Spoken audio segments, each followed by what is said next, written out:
Hello, my name is Marcus. I'm the compiler of a collection of therapy quotes entitled 1001 Windmills of the Mind.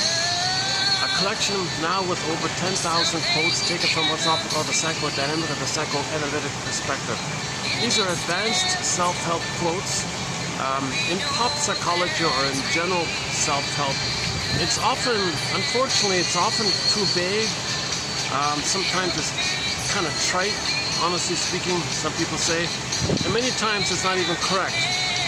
But so when Robert Bly says study psychology every day for 10 minutes as part of a practice, so to speak, he meant the analytic perspective, a perspective that takes into account how the past influences us in the present.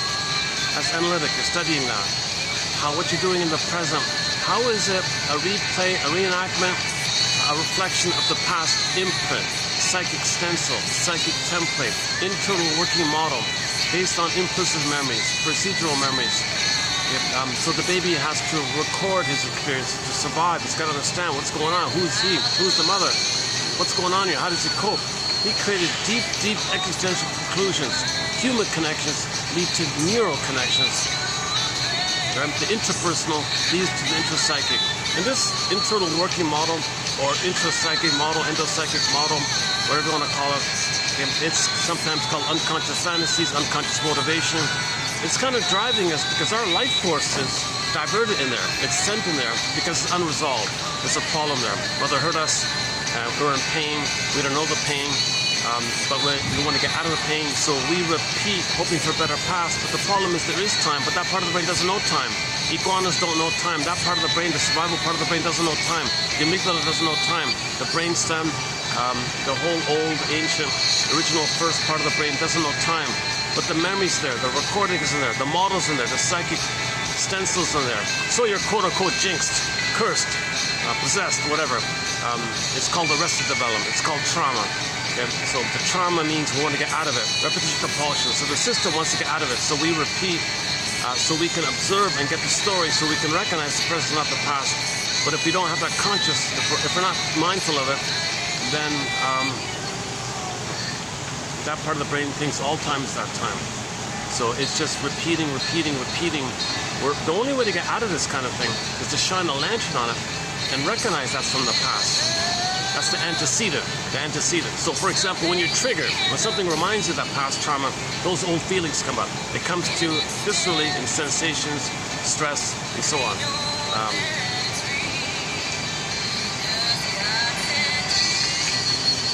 This perspective, helps to update things. So in this video, I want to update something from the past two videos. The past two videos was mainly about a discussion on two musicians' album covers. One by the pop diva Shakira, Oral Fixation, volume number 2, and a local musician from my hometown, a guy named Kim Mitchell, has an album also called Oral Fixation, but he did a wordplay, A-U-R-A-L, oral, like audio. But the Shakira one is O-R-A-L. But the image is but the image is about the O-R-A-L. So the Shakira one kind of is the cause of oral fixation, and it's a picture of weaning trauma. Never mind what people say. They look at the picture. Picture's worth 1,000 words. And then the Kim Mitchell album cover sort of shows you the byproduct of weaning trauma. So weaning trauma leads to oral fixation, and when there's an oral fixation, you go to the other album cover, and you see the guy wolfing down junk food. One woman's a boozer, smoker, nail biting, okay, and they got boobs, fascination with boobs. Oh, hold on a second. I'm in the public here, so as usual, might get distracted here. Okay, hold on. So let me let these people do their thing here. Hold on a sec. Let me make some space for these visitors here. Hold on a sec.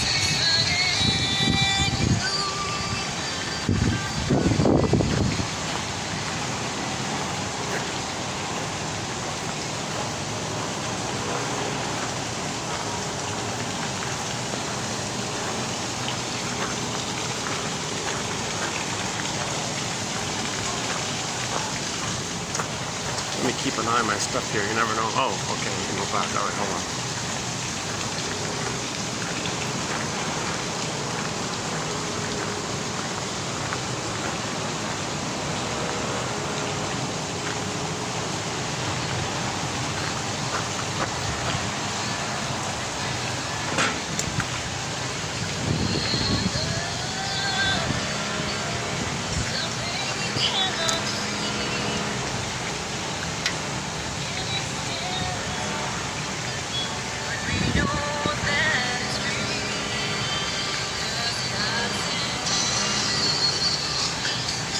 Okay, let's get back on track here. So in the last couple of videos, as I was just mentioning, we were talking about those two album covers. Now the topic of oral fixation is sort of a recent topic in our collection. We have 62 topics on the go already, and the most newly recently added topic is this phrase, oral fixation. Like, what exactly is that really? Well, the baby's considered to be in the sort of the oral phase of development. It's not just about nursing, taking milk. For the first 18 months, let's say, the first 18 months, it's the overall experience of the sweetness and the comfort and the safety, mother's reverie, mother's soothing, mother's presence, mother's positive regard for the child, welcoming the child, wanting the child, having delight about her, and the child smiling as she's gifted by that, and she meets the baby's needs, she's attuned, she has a rhythm of safety, the baby sends the signals, the mother picks up the signals and responds accordingly. The baby feels special and bliss, and he's happy, pampered, called Garden of Eden, Shambhala, Shangri-La, Avalon. He's in paradise. It's called the mother-infant dual unity, and the mother functions as a self-object for the baby, a symbiotic object for the baby. Okay? It's called non-differentiation or undifferentiation, fusion, merging, symbiosis, blissful oneness, unio mystica. Baby doesn't know where he ends and begins, where the mother ends and begins. And the baby, Fairbairn says that if the baby does not have birth trauma, he may, and the connections there, he may already from the beginning see the mother as a full person. He may kind of sense already there's a full woman there, full person, he's a person, mother's a person. That's a theory on his end, but usually there is birth trauma, usually there are complications, so under the stress, he's too focused on the breast. Okay? And that's like, and if the stress even there, he's just focused on the nipple. So for many babies, the first mother's the nipple. Okay, now if the mother, if there's a problem in the nursing time, and the nipple is the world, the apple, the nipple is the world, the breast mother, the mother is the world for the baby. And there's a problem there during that oral phase. That leads to an oral fixation. Because when there's trauma, we have the unconscious hope for the fulfillment of old unfulfilled needs. Oh, got a whole crew here. Hold on a second. Oh, I see they're prepared. They're usually taking down things or putting up things. There's always functions and weddings here, parties here. I'm tempted to leave actually. Maybe I can. No, let me take it to the upstairs part. Because they might want to use this area here. Hey, give me a minute to set up upstairs over there. I don't want to get in their way, kind of thing. Okay, so yeah, so bear with me here. I got an important, I want to add an important point to those two album covers. Just stay here. Problem is I got the fan here. I need the fan. Upstairs there's no fan, right? Can we make this work here?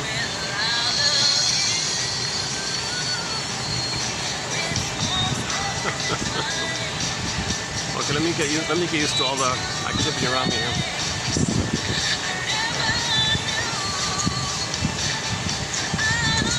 No, it's stuck up there. Let's go upstairs. All right, hold on a second.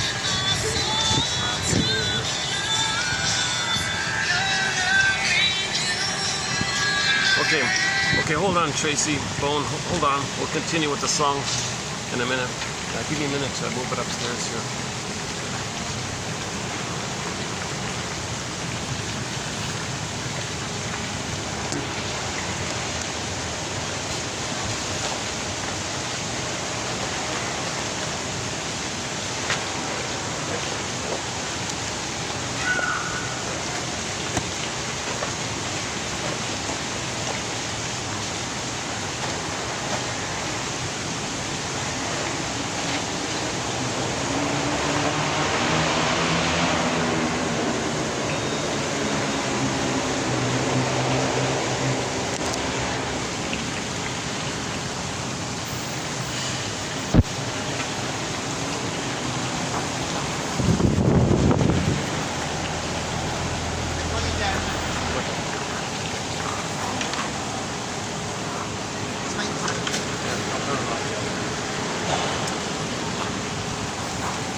Okay.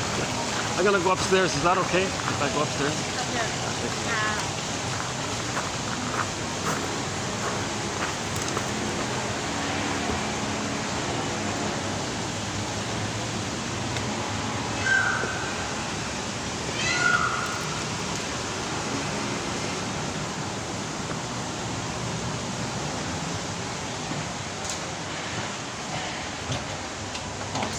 Oh, for Pete's sakes.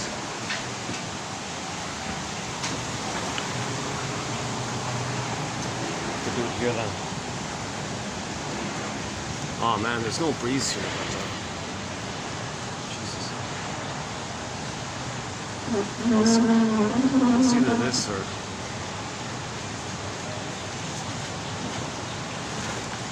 Not the ideal setup, but it's at least a little more quieter here.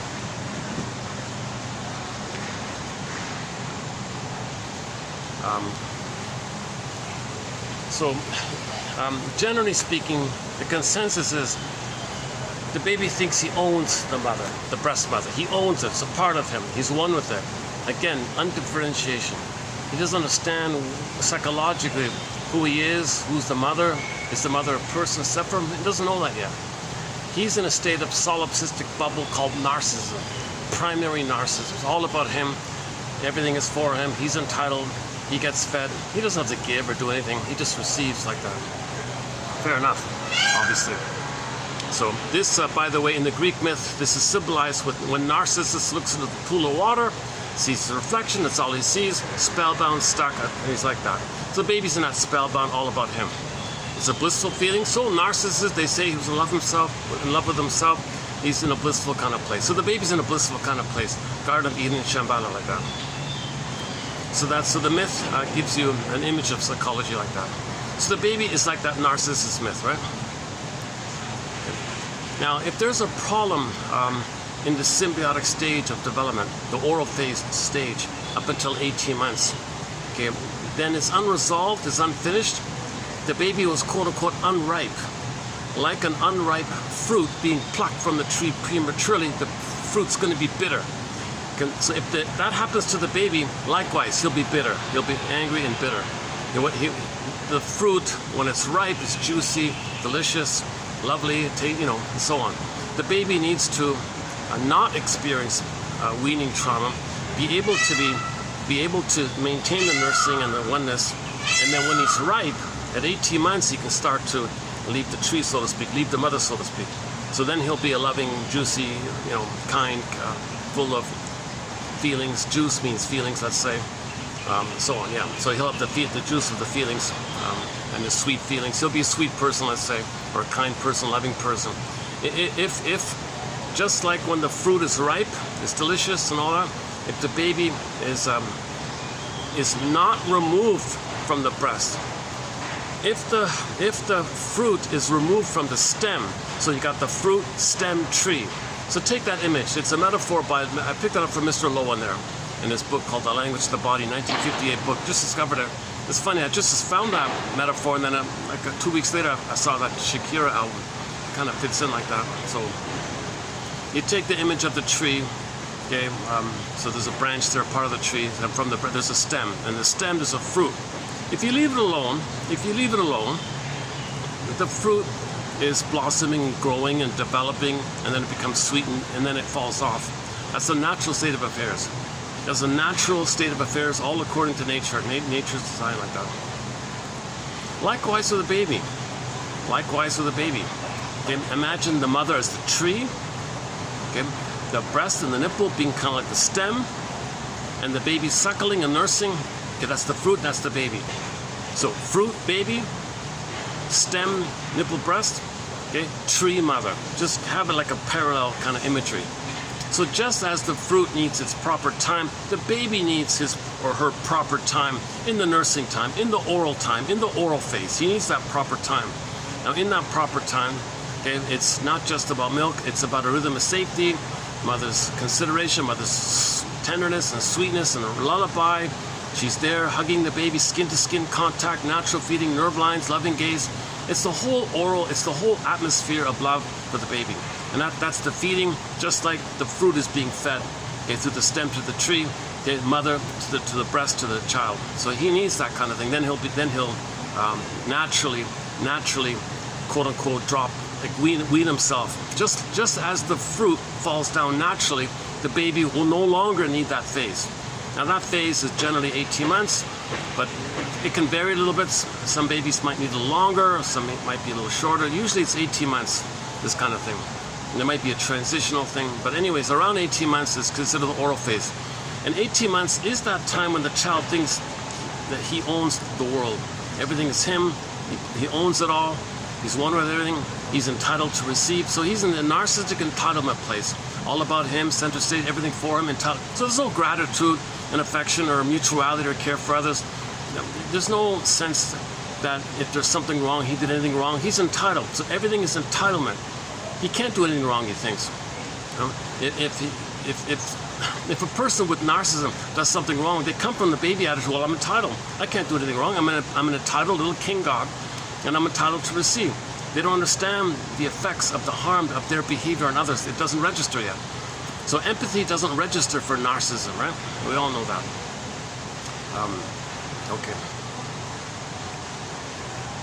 Okay, and there's a whole long list of adjectives about any person with the narcissistic personality pattern. Okay, they have an oral fixation, they were traumatized before 18 months, and they're trapped in the mirror, and they're sort of stuck in that kind of place. There's a wealth of material about narcissism and all that, and how to recognize it, and so on. Okay, so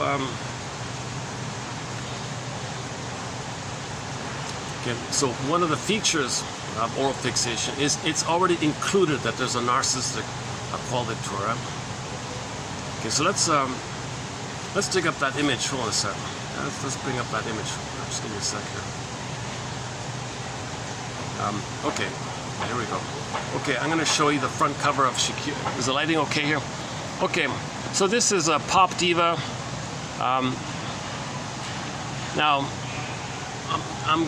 the interpretation you're going to hear, I'm just going to give you a nutshell, abbreviated version. If you want a lengthy discussion on this, check out the past two videos. I spent a fair bit of time on it. So I just want to do a quick recap so I can do the update. I want to do an update, so let's just quickly do it here. Okay, so the example I just gave you, okay, about the fruit on the tree. So there's the metaphor of the fruit on the tree. So the baby to the mother. So the baby nursing, okay, he needs to nurse properly.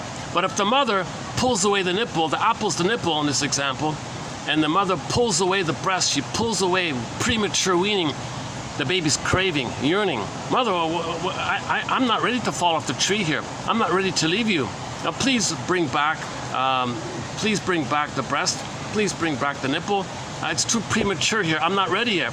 I want it. I'm looking for it. So he's striving, yearning, okay, constant. All of his attention, all of his desire is to have that relationality of him nursing with the mother, and the nipple is the bridge to the mother.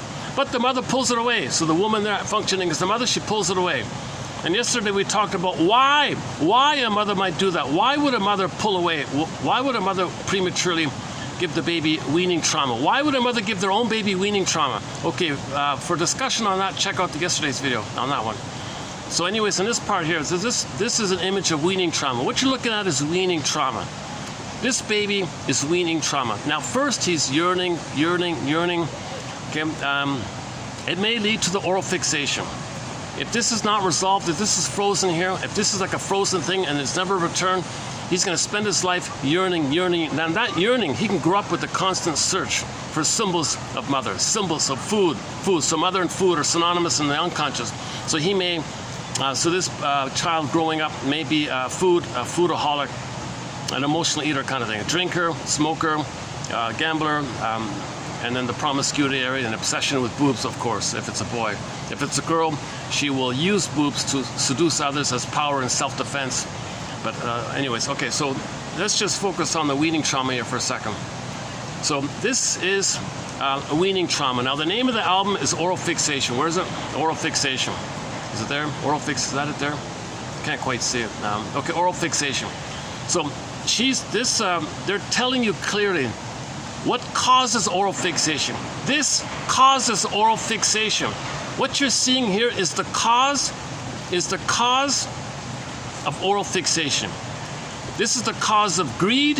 This is the cause of possessiveness. This is the cause of envy. This is the cause of overeating and alcoholism and addicted to smoking, pills, addicted to pills, gambling. This is the cause of it right here. What you're seeing is the cause of many of the problems out there. Because that kid will grow up with a variety of efforts to reclaim that. But in the future, nothing is the nipple during the formative years in the nursing time. Nothing can be it. He'll be disappointed again and again, and he's angry. Now, at the beginning here, we just see the phase in the beginning where he's yearning. Where is it? Where is it? Now, if this stays like that, and it will, okay, he'll start to get distressed. The baby will start crying. He'll communicate his distress, called an SOS. Now, his SOS and distress and his fear, now he feels shame because mother's rejecting him. Why aren't you feeding me, mother? You don't want me? Are you rejecting me? I feel shame. That's his identity. He feels rejected. He feels stress, distress upon the shame, distress, fear, add up the fear. You build it all up, tension, frustration, build up, final pathway, SOS, called anger. Now he's going to be in angry mode. Now he's angry, he's enraged. He'll scream at the top of his lungs as a desperate SOS, mother SOS. So if there's like a volume 3 of this thing, we could see the baby screaming like that. And she's still holding the nipple away and the baby's screaming. And in volume 4, the mother says, well, I'm going to punish you for screaming. You can't be angry at me. And then he'll be detached and schizoid. Okay, so it'll go on like that. Okay, so once again, this is a condensation image. Okay, so the metaphor is the tree's the mother, the baby's the fruit, and if he's not on the stem, okay, which that means, if the fruit's on the stem, if the baby's not with the nipple, he's gonna have weaning trauma. Once again, this is weaning trauma you're looking at. Now, when there's weaning trauma, there's going to be oral fixations. Now, just a quick point here. You see the two thin? Do you see the two thin branches that spiral up the trunk? That part of the reason there is complications between the mother and the baby because there's birth trauma. Birth trauma often takes place if the cord and the placenta are removed prematurely. He'll have birth trauma with the severing of the placenta of the cord. So the cord has 3 veins. Okay, the center one sends down and the 2 spiral up. We see the 2 there, but we don't really see the center one. So my impression is that there's birth trauma. Okay, the cord and the placenta were removed. And that baby's angry by that, and the mother couldn't establish the blissful connection. Baby was demanding, mother was frustrated. Maybe at some point the baby bit. Maybe the baby bit the nipple. Mother said, don't bite me. Well, I'm desperate, I'm angry, you're not doing it right, you're not holding me right, I'm feeling frustrated, you're not doing it right, you're not picking up the signals here. Well, you're expecting too much perfection. Well, you remove me from the cord, I need a smooth symbiosis here, I don't know how to do that, baby. So the baby bites and she pulls it away. Baby, if you bite me, I'm not gonna give you back the nipple if you bite me. And he puts it, and she's doing it wrong, bites again. No, okay, there's weaning trauma, complication. And this complication may take place if there's birth trauma. And I think that's what that one means there, birth trauma. Okay, now let's flip it to the next, let's take it over to the next album. So I'm gonna show you Kim Mitchell's front cover of Oral Fixation. Okay, it's a kind of a creepy front cover album I talked about already. So just quickly, okay, so examples of oral fixation. Okay, so number one, if it's a boy, he may be obsessed with boobs, right? Pornography, boobs, staring at women's boobs, the man memories. He couldn't get it. Okay, so you may search for it through food. So this guy wolfing down the quadruple burger. Okay, this woman has anxiety when she doesn't get what she wants, so she's biting her nails, but putting things in her mouth, like the fingers, could be also cigarettes, pacifiers, thumb sucking. And then the boozer girl, the girl drinking, guzzling the wine or whatever it is, that's also oral fixation. Now notice the 3 of them are kind of below the breast, so the baby was below the breast. So when these 3 characters reach up or reach for, okay, when these 3 characters reach for the breast, that's called tantalus. The mother was tantalizing. They're tantalus. Okay, so just quickly, in the Tantalus story, in the Greek, back to the Greek myth, in the Tantalus story, okay, the character reaches immobilized, like the baby's limited his motility. He reaches up for the fruit, the apple, the wind blows it away. Never satisfied. So these characters are engaged in the Tantalus phenomenon. So they can gobble up food, They can gobble up junk food. She can smoke all she wants. He can eat as much as he wants. She can drink as she can be an alcoholic. You can have gambling. You can have other things in there. It's not going to satisfy. Tantalus. Okay. Now also in that image you can have Sisyphus there, and it's doing it around and around again. Tantalus rejected. Tantalus rejected. Tantalus rejected. It's because you're searching for symbols of mother. Okay. Food is a common symbol for mother. Okay. Fluid likewise, and smoking for the nipple commonly, and just money in general means mother. Psychologically speaking, the first, you transfer the milk and the mother to money. Money is like a continuation or an extension, an ongoing continuation of the frustration of the mother. So money is like mother kind of thing. So you can have greed and money like that. Tantalus, you can be greedy, it doesn't work. You can't get, there's envy's going to be there, because if you can't be greedy, you'll be envious. And you got all, and there's a constant sense of, now look, now the addictive this image, I think, focuses on the addictive side of it all. These people look addicted. These people look like, they look mad. They look kind of like ghosts almost. The guy with the hamburger, with the stripe, he's got the T-shirt. They made it that he's like a skeleton almost. He's got a striped T-shirt. He's a thin guy. Some thin people wear horizontal stripes on their shirt to make them look wider, but at the same time it looks like he's a skeleton, right? So maybe they're just emphasizing his hunger, his love hunger, his love starvation, his love starvation. He's starving, he's desperate, he's going to perish, he's starving. So these characters are starving emotionally, love starved. So these three characters are love starved because they can't get the boobs, they can't get the memories. They're not at that time, they're not in the nursery. Okay, they're not there. So they're looking for symbols of it, and they're always starved. They're always starved. The guy's bug-eyed, look kind of palish or something. The stress makes the blood go inwardly, so it looks very pale. So the paleness of these characters reflects the stress, and the blood goes to the vital organs so they stay alive. So the emergency like that.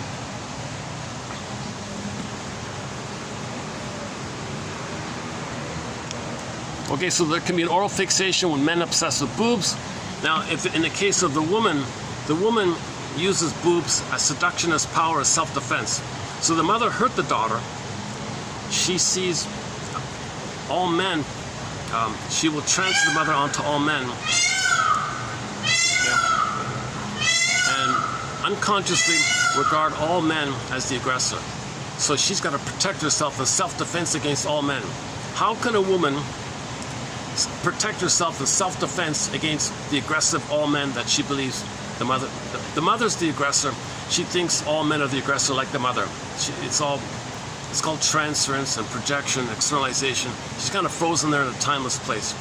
Okay, so how does the woman protect herself if she thinks unconsciously that all men are just like her mother? They're going to refuse her and hurt her, and they're the aggressor like that. Okay, enter seduction as power. She knows intuitively, wait a minute, boys have a huge imprint on the mother. Boys are imprinted on the mother. So a woman knows this knowledge. So when a man sees a woman, that triggers the mother. So men are spellbound with women. Men are gaga goo with women usually, right? They're staring all the time, looking all the time, right? So women kind of know this. So they'll use seduction as that power. They'll use the imprint, do some sexy dance, or jiggle the memories, or a makeup routine, or make themselves dressy in a provocative way. So they use sexual appearance as the power, seduction as power. So that's their power. Okay, the joke was boobs on stun. What was it? What did the guy say? Boobs on stun, like from Star Trek. Phasers on stun. Boobs on stun. Stun them. Spellbind them. And you can, sure enough, the men are kind of spellbound. They go to the strip club where they watch pornography. So pornography is an oral fixation. The strip club thing is an oral fixation. Watching girls on stage do their sexy dance, oral fixation. Because the sex is removed from the tenderness, from the love. Many people are afraid of love. People are afraid of affection and tenderness because of the memory of the pain. So the sexualization is to be disappointed. So it's supposed to be together. Love and sex are meant to be together, but it's split, fragmented. Okay, so you're trying to bring it together. So the sexuality is sort of an attempt to bring it together, but it can't come together because the oxytocin with trauma is too low. And you're too much stress, you're too much fear. So repetition, you're disappointed. So promiscuity is a reflection. Promiscuity, Don Juanism, many short-term relationships. inability to have intimacy, long-term relationship. That's all oral fixation. That's all trauma like that. And one quote said, playboys, the first thing to notice with the girls, the boobs. Oh, I love you. Why? And staring at the boobs, right? So that's called part object relating. They're obsessed with the boobs. They don't even know the woman. They can't relate to the woman. They don't care about their feelings. They'll say what they have to say, but they want the boobs. It's called part object relating. Disappointed, so they no playboy who connects with a woman with boobs or any woman who looks attractive is the image in his mind of some fantasy figure that represents him being one with his mother back in the nursery where he got the bliss. No mother, no person, no woman could do that. So he skips along, disappointed. Now the more harmful area of this is the Casanova, so that's another topic. So there's a difference between the playboy and the Don Juan, the Peer Gynt, and Don Quixote kind of, and the more aggressive one, where it's all about revenge on women. Whereas the other one, the Don Juan, wants the perfect bliss. No one could do it. Next. They're never satisfied. But the Casanova has a more, I'm going to reject you because mother rejected me. I'm going to reject you, mother rejected me. So he's got a more like talionic revenge on his mother, onto women like that. So that's the more harmful one in that area, because he had no hope for love. At least the Don Juan, you could argue, has some kind of hope like that. He's got like a little crumb of hope, but it's an impossible, it's an unreal hope, but there's still something in that kind of, that keeps them not destructive like that. Of course, women are hurt in both cases, but okay. So the added point. So the reason I'm redoing this a bit here, the added point I want to make is, I just noticed somebody posted a clip of Marion Woodman. I just noticed it was like a sample audio. I don't have the full program. You got to subscribe to it and all that. But she mentions the Medusa. Okay. So the thing I want to add here, she says her take on Medusa is those snakes in the hair like that. They're always reaching. They're extending and reaching. They're extending and reaching. Those snakes, right? The Medusa. So they're grabbing. She thinks that's addiction. She thinks that's a symbol or a metaphor of the addiction quality. Now, if somebody looks at Medusa, they turn to stone. You can't consciously think you're so brave you're going to face your addiction. You turn to stone. Remember, you look at Medusa's face, you turn to stone. So that's why you got to look at a reflection. You got to look around. You got to reflect. You got to look at a mirror and look at her through the mirror behind. So she's behind you. You look away from her and have a mirror in front of you, and you can see the reflection of her behind you. That gives you like a little reflective space, and you got to discern and think about things. If you go aggressively against Medusa, I don't like this. I'm gonna quit smoking. I'm determined to. Medusa, turn to stone. It won't work, right? So that's why you can't confront Medusa. So she's saying you can't confront addictions with the same kind of aggression. You can't use your anger at your mother to the symptom that you got from your mother. It's a double anger. Like, it doesn't work. You got to have a different approach, kind of thing. So that's why Perseus has the mirror shield and looks backwards and has sort of discrimination, sort of discernment. Well, so the other point was this idea of the reaching of the snakes. They're grabbing and reach. All the snakes are reaching and grabbing. That's kind of like these people here, I was thinking. So these people are possessed by Medusa with them. So inside them, the vacantness of these people, they're turned to stone. So they've already turned to stone, mostly speaking. And within them, they're grasping. Okay, they're grasping. Okay, so give me more burgers. Give me more cigarettes. Give me more booze, whatever it is. Give me more girly magazines. Give me more boobs to look at. Okay, so this could be greed as well and other areas. Okay, that's it. I'll leave it there.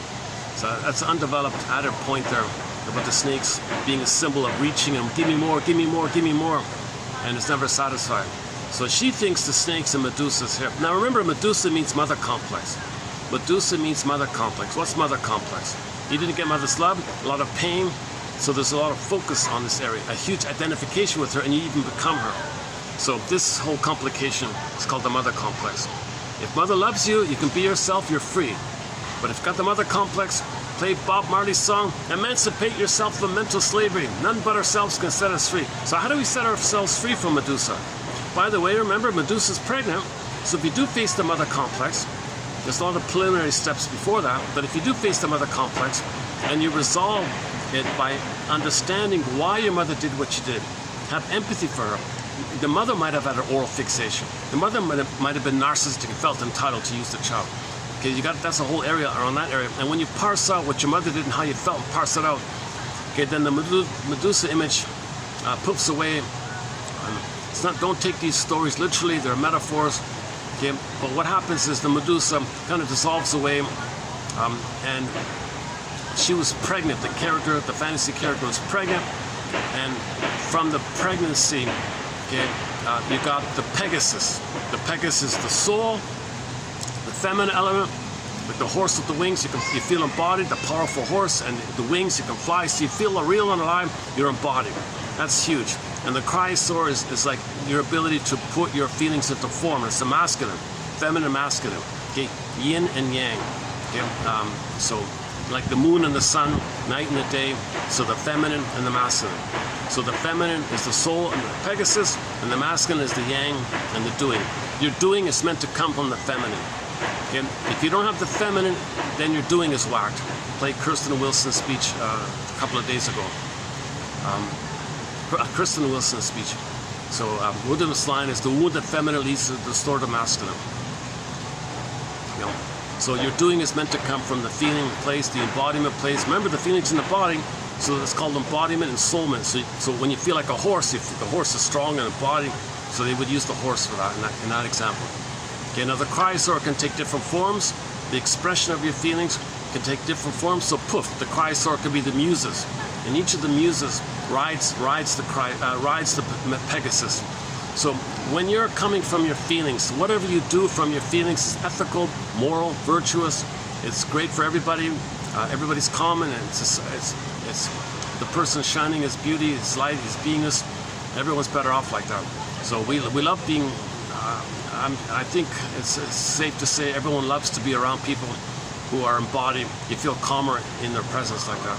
Not many people have it, kind of thing. If there's birth trauma, most often that's not there. If there's weaning trauma, that's not there, right? So we had it potentially. Usually it's gone at birth. Robert Bly says by the age of 5, it's completely gone. It goes in the bag, and you want to go in the bag and bring it back like that. So we had our embodiment, our soul, put it away, you want to get it back. Go, I know not whither, and bring back, I know not. And sometimes the soul is symbolized the feminine. If the feminine, they would then make it a princess. The princess would be like Rapunzel locked in a tower, Snow White in the coma. The princess can morph into a swan and fly away. A bear, fox, animal run away, like that. So it wants to come back, kind of thing. So we have to do our conscious side, and then in the unconscious world, it's coming back to us. Well, on the conscious world, we're doing our work on the conscious, the feelings come back. So we live in these two worlds. We live in two worlds. Okay, the interpersonal and this inner invisible unconscious world, like that. So Katie Lee makes a joke. Gee, it's too much work. Shrinker man, fix me up the way a mechanic fixes a car, could you? It doesn't work like that. You got to be conscious. You got to be a detective. You got to read psychology every day for 10 minutes, like Robert Bly says, and just free associate the fundamental rule, the basic rule. Just see what other thoughts come to mind. That's the way of making the unconscious conscious. What springs up naturally, what springs up freely, that's from your unconscious. Oh, it's up into the conscious. So the image is the duck. The duck goes in the water and flies up in the air, walks on the ground. Or the fisher person brings up the fish, throws the fish in the air, catches the fish in the net, fry the fish, eat the fish. And pull up the carrot or the radish, eat the radish. So unconscious up. Same with Snow White. The dwarves or miners, they go down and bring it out. So you need this kind of this is the image of the healing efforts. In trauma, too much is repressed. It's buried, it's repressed. Underworld, shadow, okay, it's repressed, and it's trying to come up to us. So we want to facilitate that on our end, communicating that we welcome this. We welcome healing. We support nature's effort to heal us. We're blocked with the trauma, and we're saying to nature, all right, nature, let's be a team, let's heal. Nature says to us, well, you got to be conscious. All right, I'll make my efforts to be conscious. So you study things like transference. Okay, the dynamic you had that was problematic in the past. In the present, you find somebody, okay, and you relate to them as if it's the person in the past. So you transfer the interaction of the past to the present, and treat the person in the present, or think about them in the present as if it's the person in the past. So you transfer the past to the present. Projection, something you don't like about yourself, well, you know it by your prejudices and your strong emotional judgments about others. So very often what you say about others, it's a projection or a mirror to see that it's with him. That's a huge topic, that one. Projective identification is this desperation to communicate. So you want to make others feel how you feel but don't know. That's your way to communicate how you feel. So if a person feels shame, let's say, they may interact with other people to coax them to feel shame, because that's their communication. Also, it's a defense to not feel the shame if they make someone else feel shame, and so on. So that's a thing called projective identification. That's a 10-hour video. Then there's the Faustian deal one, another 10-hour video. So you got to study what's called defense mechanisms, psychic defenses, psychic splitting, Faust deal, and so on down the line. You got to study at least a good dozen of them. So we cover the main dozen of them. Masterson calls it the, oh, never mind, okay. So there's a whole bunch of them. So oral fixation and can lead to symbolic acting out. So what these characters are doing, Janov calls symbolic acting out. Every time that guy wolfs down a burger, he's symbolically acting out. He's not physically hungry. He's not physically hungry. He's love hungry, attachment hungry, affect hungry, emotional hungry, tenderness hungry. So the promiscuity is the search for the tenderness. It doesn't work. So my theory is she does these sexy dances. Look, people, you've got an oral fixation. There's no like tenderness in that. It's just arousing. It's just she just wants to show you the sex without affection. There's no affection. She's on stage. There's no touch. There's no real. So it's split. It's split. Love and tenderness and feelings and the sexuality comes from that. The animating feeling behind sex is the feeling, the love, and the embodiment like that. But if the feelings are frozen, well, you want it. It's called the sexualization defense. To keep away the feelings, but still search for the feelings, but repeat how you didn't get the feelings. The sexualization dynamic, promiscuity dynamic, it is a communication of that. Okay, so anytime, if people have a pattern of sex without love, that's also an oral fixation. Promiscuity, sex without love, okay, the pornography, all that, and of course the fetish area is a part of that, in that area, right? In the film, in the TV show Ally McBeal, that one guy had an obsession with the woman's wattle, the skin under her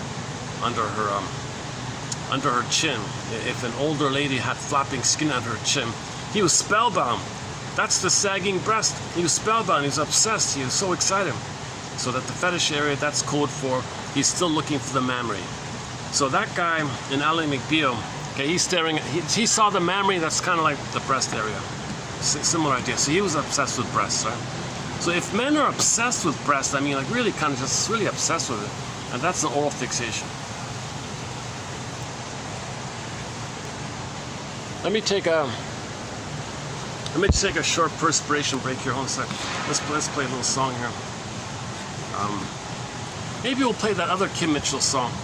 In tribute to Kim Mitchell's album, I played his song last time called "Easy to Tame." Now let's dig up the other one, Patio Lanterns. He's sort of got two songs that I think are okay. Patio Lanterns and that one, Easy to Tame. Let's try this other one here, Patio. Let me dig it up here. Patio, P-A-T-I-O. Oh, here we go, Patio Lanterns. Now let's take a 3-minute break here. Different album, but it's the same singer there. So in other words, these characters with the oral fixations, where is it here? Lost it? Oh, hang on. Hold on a second. Oh, I see. Hang on, let's get it back here. Hold on a second. Images.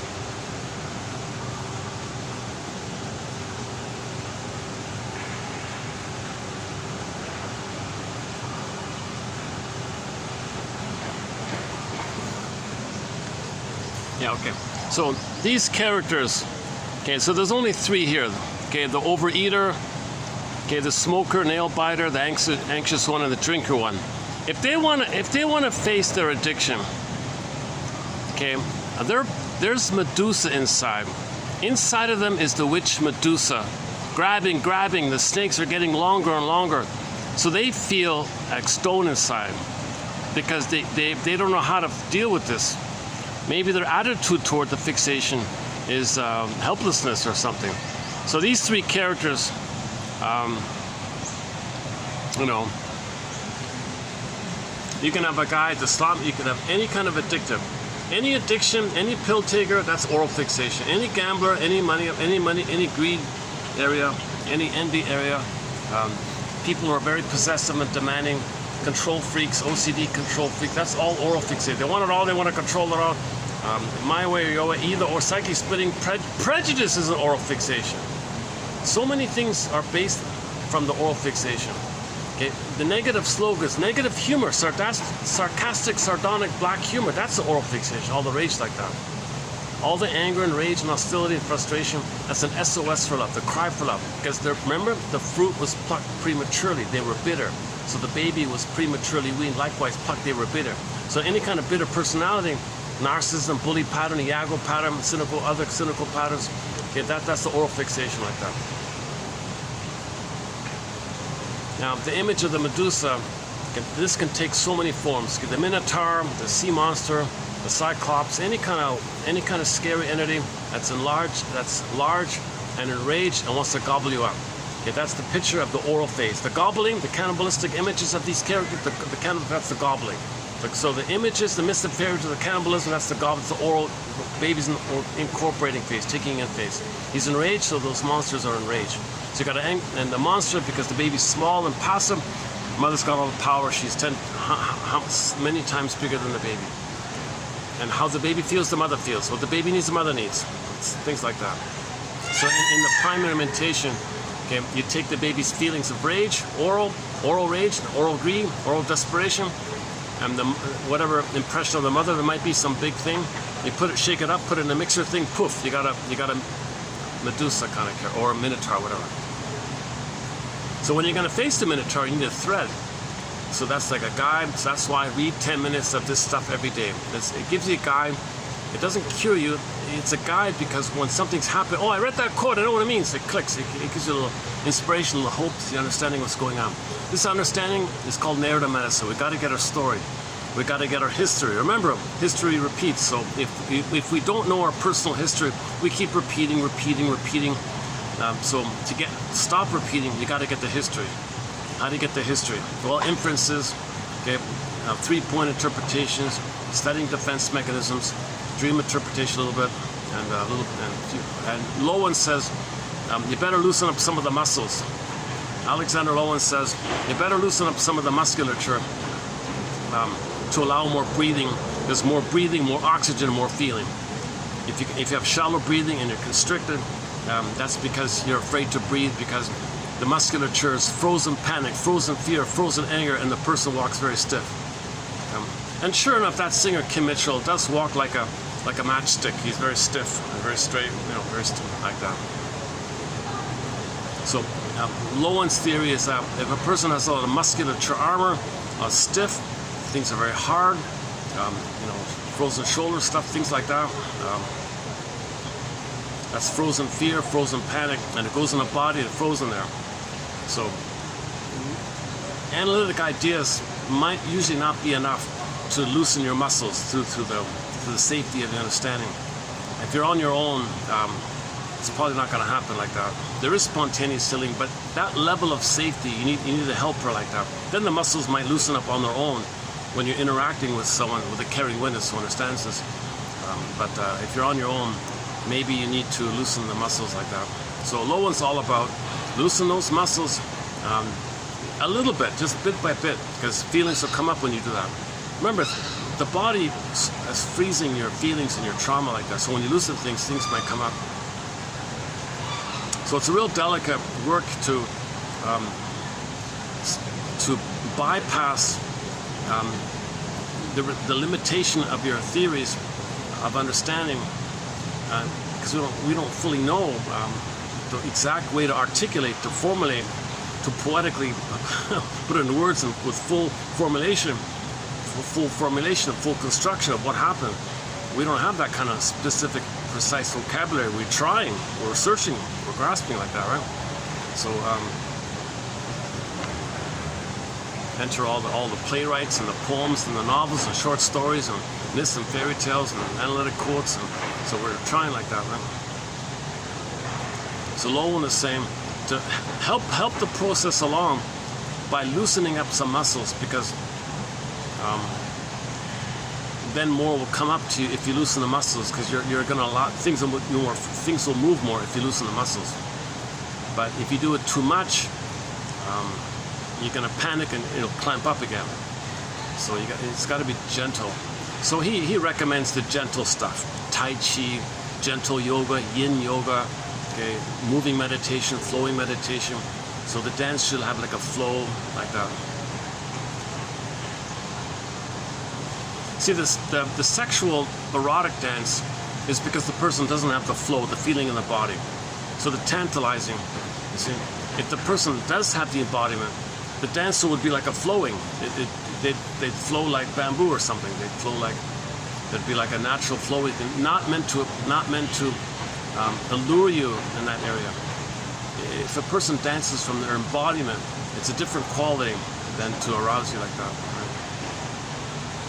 Once again, as I understand it, the baby lost a tenderness. Yesterday, Ian Suddy's phrase is taboo on feeling, taboo on love, taboo on tenderness, he called it. Because the baby was feeling his tenderness within, my mother crushed it. So simple, basic, classical conditioning. You're afraid of feelings because of the pain mother inflicted, so you're afraid of it. Then you want to get it back. Now the natural state of affairs is that sex and love are together. Sex and affection and tenderness are together. So when the sex comes on the scene, it's supposed to be together, but it's not. It's skipped. It's skipped, right? So the sex is there, but where's the love? No love. Sex, no love. There's a skip there. That's called the schizoid dynamic. And the oral fixation will cause that schizoid dynamic.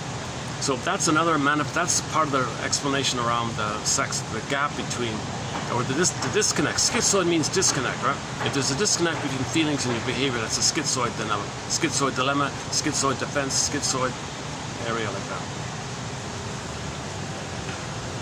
And we have a bunch of quotes on the schizoid area from Lowen, from his book called The Betrayal of the Body. That's a pretty good book, I thought, overall. That's not a bad book. It's his third book, I think. I'm not finished with this material, but most of the quotes he posted come from that third book of his called The Betrayal of the Body, 1960-something, Alexander Lowen.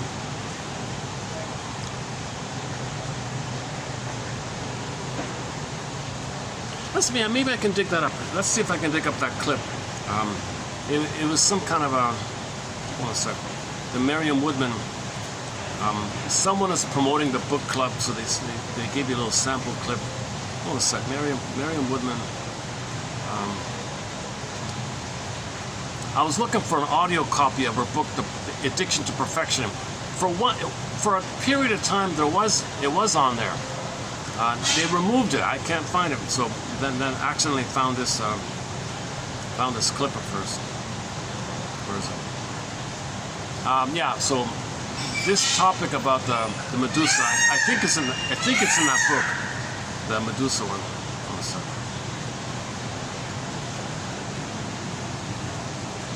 So she worked with Robert Bly. She's kind of like the female Robert Bly, you know, a little bit like that. So Woodman and Bly did the Maiden King story, and they worked together a lot. So their tapes are excellent. Where is it? Oh, there it is. Okay. No views. Oh, look at that. One second. I love him with my whole being, but he may not love me. And all my willing, all my force will not... You're not hearing it too well, right? Okay. It's only a 5-minute sample clip. Let's see if I can find that part about the Medusa. Oh, here we go. Anyone who looked at her would turn to stone. Yeah, hang on. Okay, somewhere around here. Now, of course, there are many, many spirals within this. I can only touch on a few. I'm not going to talk too long so that we'll have time to discuss this. It's a live lecture. At the core of that addiction to perfection, I see the Medusa complex. The Medusa was put into the pit by Athena, the very beautiful goddess of wisdom in Greece, who became jealous of Medusa and threw her into a pit, making her so ugly that anyone who looked at her was turned to stone.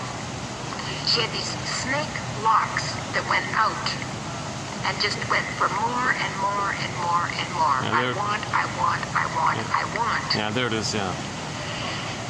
And if those of you who know what that Medusa complex is like within yourself, know what it is to be turned to stone by it. The body literally becomes rigid. I've had many people say, I just lie in bed dead. Emotionally. I cannot do anything. I can't have anything to say or anything to do. I just am petrified. So the scared stiff. Myth, Perseus gets his shield and sword and so on from Athena. Okay, so this part here, okay, this is a metaphor. It means it's okay when you face the mother complex, when you admit your mother failed you and betrayed you. Not at her, because to face the witch straight on is to be turned to stone. He looks in his shield and takes off. Okay, so that again. You can't take these mythological images literally like that. Okay. When Pegasus and Pegasus is the white horse, the white-winged horse of creativity, and a black horse comes out at the same time. Or the cryosaur. Black horse bearing the golden sword, so that we have the creative process as well as the golden sword of discretion released in the killing of Medusa. Okay, I prefer the original. She changed it somehow. Okay, but this hold on. About what that Medusa is in our culture. What is that in our culture? A lot of you know well enough what Medusa is in your own individual lives, where it's that craving for more and more of something. Then it's what Jung calls the negative mother complex, where the negative mother is in fact is that it? Oh, that's the end of it. Negative mother. Negative mother complex. Same stuff. Same thing. Negative mother complex. Mother complex.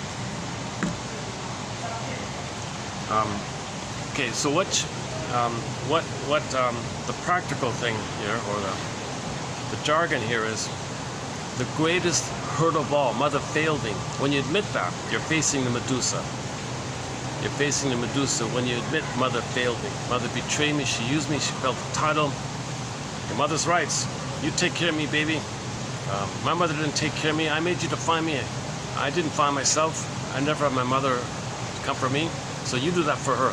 Mother, I can't be your mother. Mother's rights. So she's in a entitled, blind, kind of grasping. Because in that mother, she's got a Medusa with the snake. So in the mother's mind, she's got like a snake in her grabbing the baby. The baby's going, what are you doing, mother? And the snake is grabbing the baby. No, you take care of me. Mother, I can't take care of the snake. And the mother looks at, and the baby turns to stone inside. Mother, what are you doing? The baby turns to stone. You see? Look at that. Yeah. So the mother who uses the baby to take care of her has the negative mother complex herself. Okay, has the Medusa image going on with her. So the energetic image, the symbol of it, personification of the energy, the negative energy is the Medusa one. So it's not a literal concrete thing in the outer world. It's just an approximation to storytellers and mythologists in the ancient times were psychologists. They were shrinks, but to keep the stories enduring, different languages, different places, so they had to use imagery, right? An interesting thing, you can take the mythology anthologies, fairy tale anthologies from any place around the world. It's the same patterns, same stuff, same motifs. Fairy tale motifs, mythological motifs are code for psychological patterns. And these are the same all over the place. You can take a collection of the Inuit tales. You can take a collection from the Maori tales, you know, from the Russia or the Grimms. Italy, the Cavallo guy, Italo, what's his name? Cavallo tried to collect the Italian ones. And you got the German ones we know, and all around the world, Indonesia, you name it. All around the world, you'll find fairy tales. Because before there was electricity, somebody knew. The wisest of the person would tell you a long poem, a long story, a long fairy tale. Sometimes it was poetic, sometimes it was a long, long story like that. So we're familiar with the Homer and the Odyssey like that, but it's all around the world like that.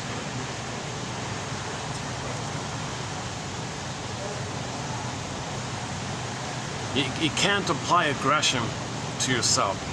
It's getting worse. So it doesn't mean it like that. When something quote-unquote dies in a myth or fairy tale, that means an old way of thinking, an old way of being, an old way of relating is gone. That's all it means. So I don't know why they do it like that, but anyways, it just means, so in a myth or fairy tale, if a character is a goner, that's code for your narcissism being a goner, your neurotic pride being a goner, your selfishness being any kind of negative trait of yours is gone, something that harmful to you is gone, so that character dies, right? And it's the death of that's the birth of new life. There's always like a birth of something better like that.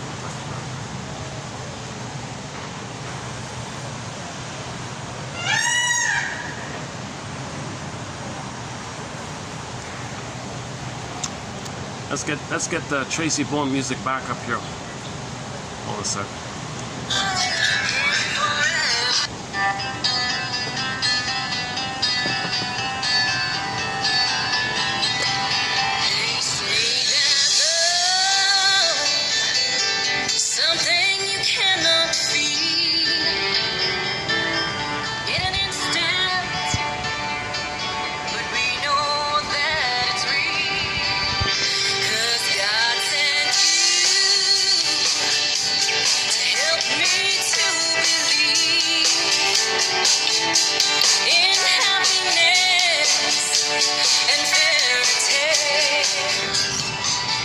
Just like they're building, just like those construction workers are building a new building, we want to build our analytic mind, our adult mind. We want to build our ego, strengthen ego, build that mind.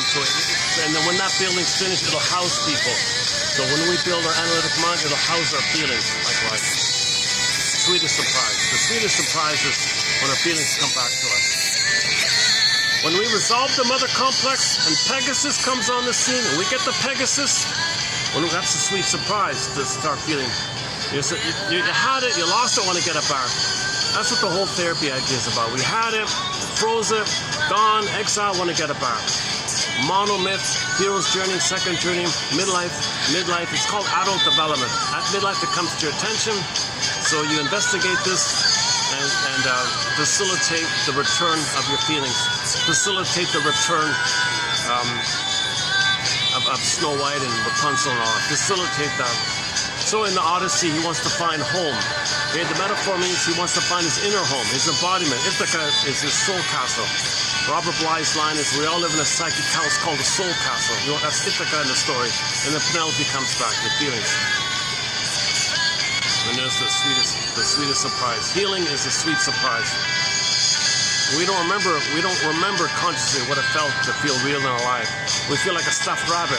And when we feel like a real rabbit, oh, sweet. When we feel embodied, it's a sweet surprise.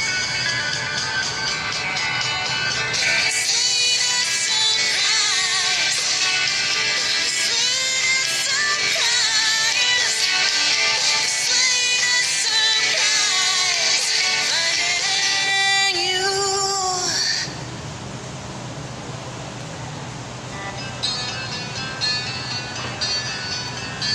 So at the end of that sample clip, the question was, well, individually, the snakes are doing that. Well, obviously, the plunder system on the planet is doing that. Grabbing more, plundering more, grabbing more, destroying the planet for a quick buck. Grabbing, greed, devouring, self-devouring society, destroying everything to make a quick buck. So that's like the snakes reaching out like that. Addiction, greed, oral fixation. I'm gonna for the time being say the most important album cover that I can think of in the moment ever done that can help us. If you put aside the nonsense of the Eve story and that kind of confusion with the Eve and the apple, put that aside, is that Shakira album. It's not about the Garden of Eden, the apple, knowledge, tree of knowledge, and the apple, bite the apple. Not about that kind of stuff. It's not about that. She said, I read the comment, she said, somebody quoted her saying, well, Eve was greedy, she wanted the food. Oral fixation. Maybe she had oral fixation. So she was kind of blending things a little bit like that. If you put away that stuff, put away that kind of religious, traditional, false narrative like that, and remember that images from myths and fairy tales are code for psychological issues. That image of her, of weaning trauma, is a psychological issue. Baby has a psychological, emotional need for the relationship of the oneness, and mother pulled it away. That's called weaning trauma, psychological weaning trauma. Okay? So the apple's the nipple, and mother pulled away the breast. Now they don't want to be too graphic, so they just showed you the apple. Right? Plus you can blend it in. I think people don't want to get in trouble, right? So they don't want to make it too obvious. And Kim Mitchell even had to name his album A-U-R-A-L in case somebody asks him, why'd you call your album Oral Fixation? Oh, you don't like that. Oh, oral, audio. I'm addicted to music. Audio. Oh, audio. Your audiophile. Oh, yeah, audio. The image is nothing to do with that. The front cover of the album has nothing to do with his addiction to music. Nothing to do with that.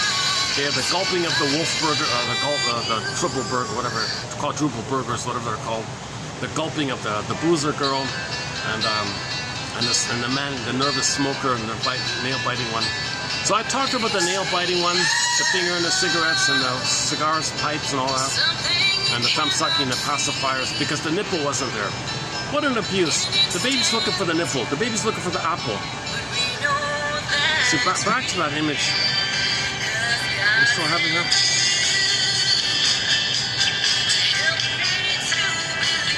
Should I bring it back up? Oh, sorry.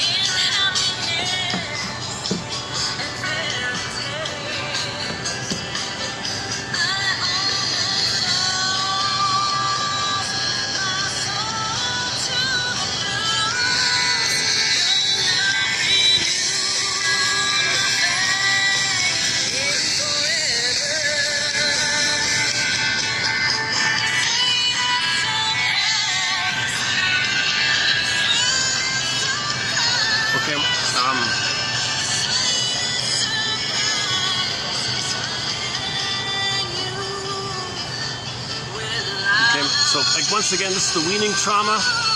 Okay. The metaphor is that fruits need to be ripe. Babies need to latch on. So the stem between the fruit and the tree, that's a natural thing, to three of them together.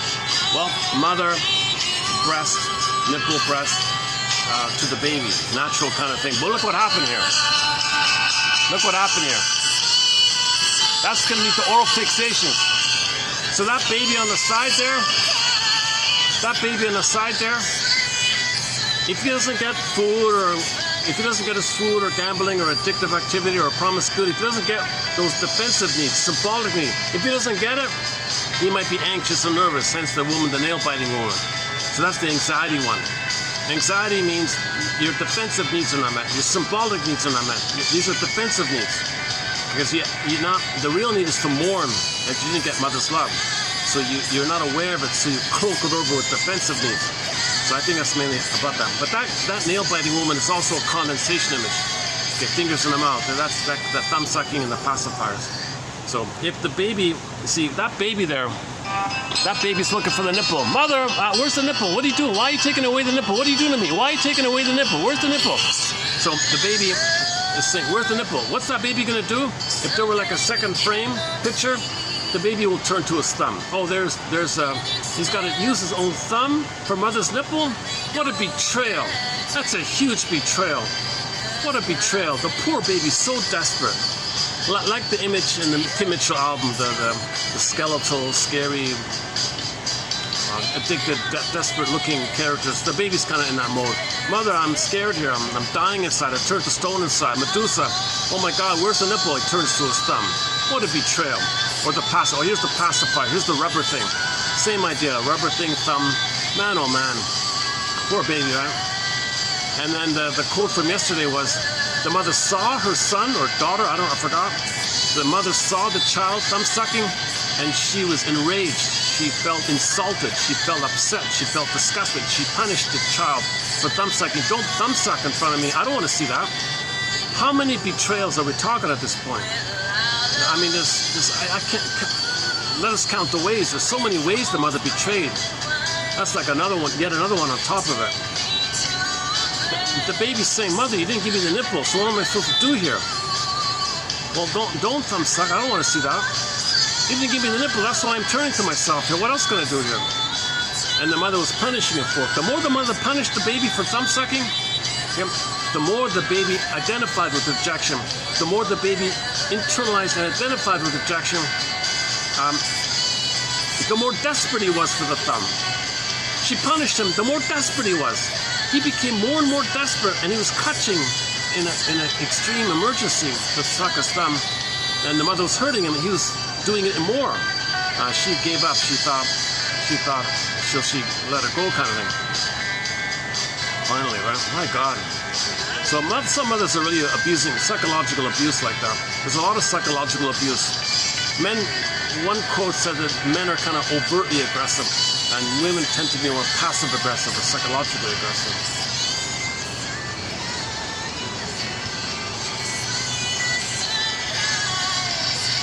This will be a shorter video. Got a late start here. Hold on a second. Let's see. What time is it? Let me double check here. It's already 5:20. Yeah. Luckily, today's a light load on the quotes. So why don't we run through today's batch of quotes here? Oh, you want to see the peacock? Hold on a second.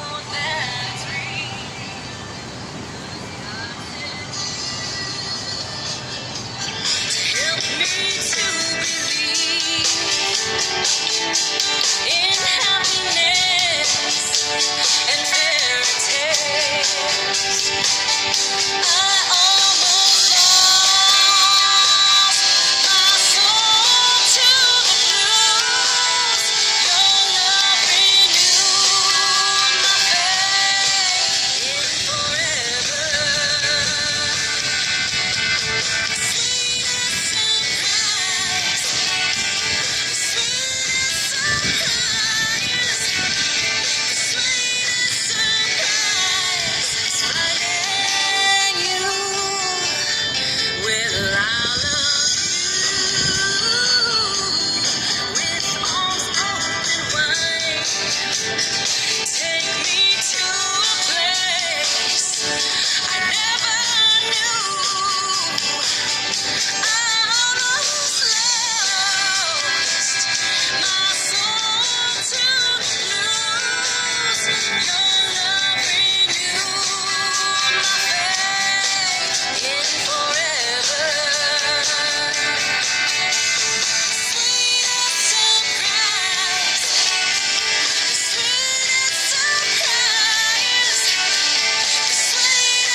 Gorgeous bird, eh?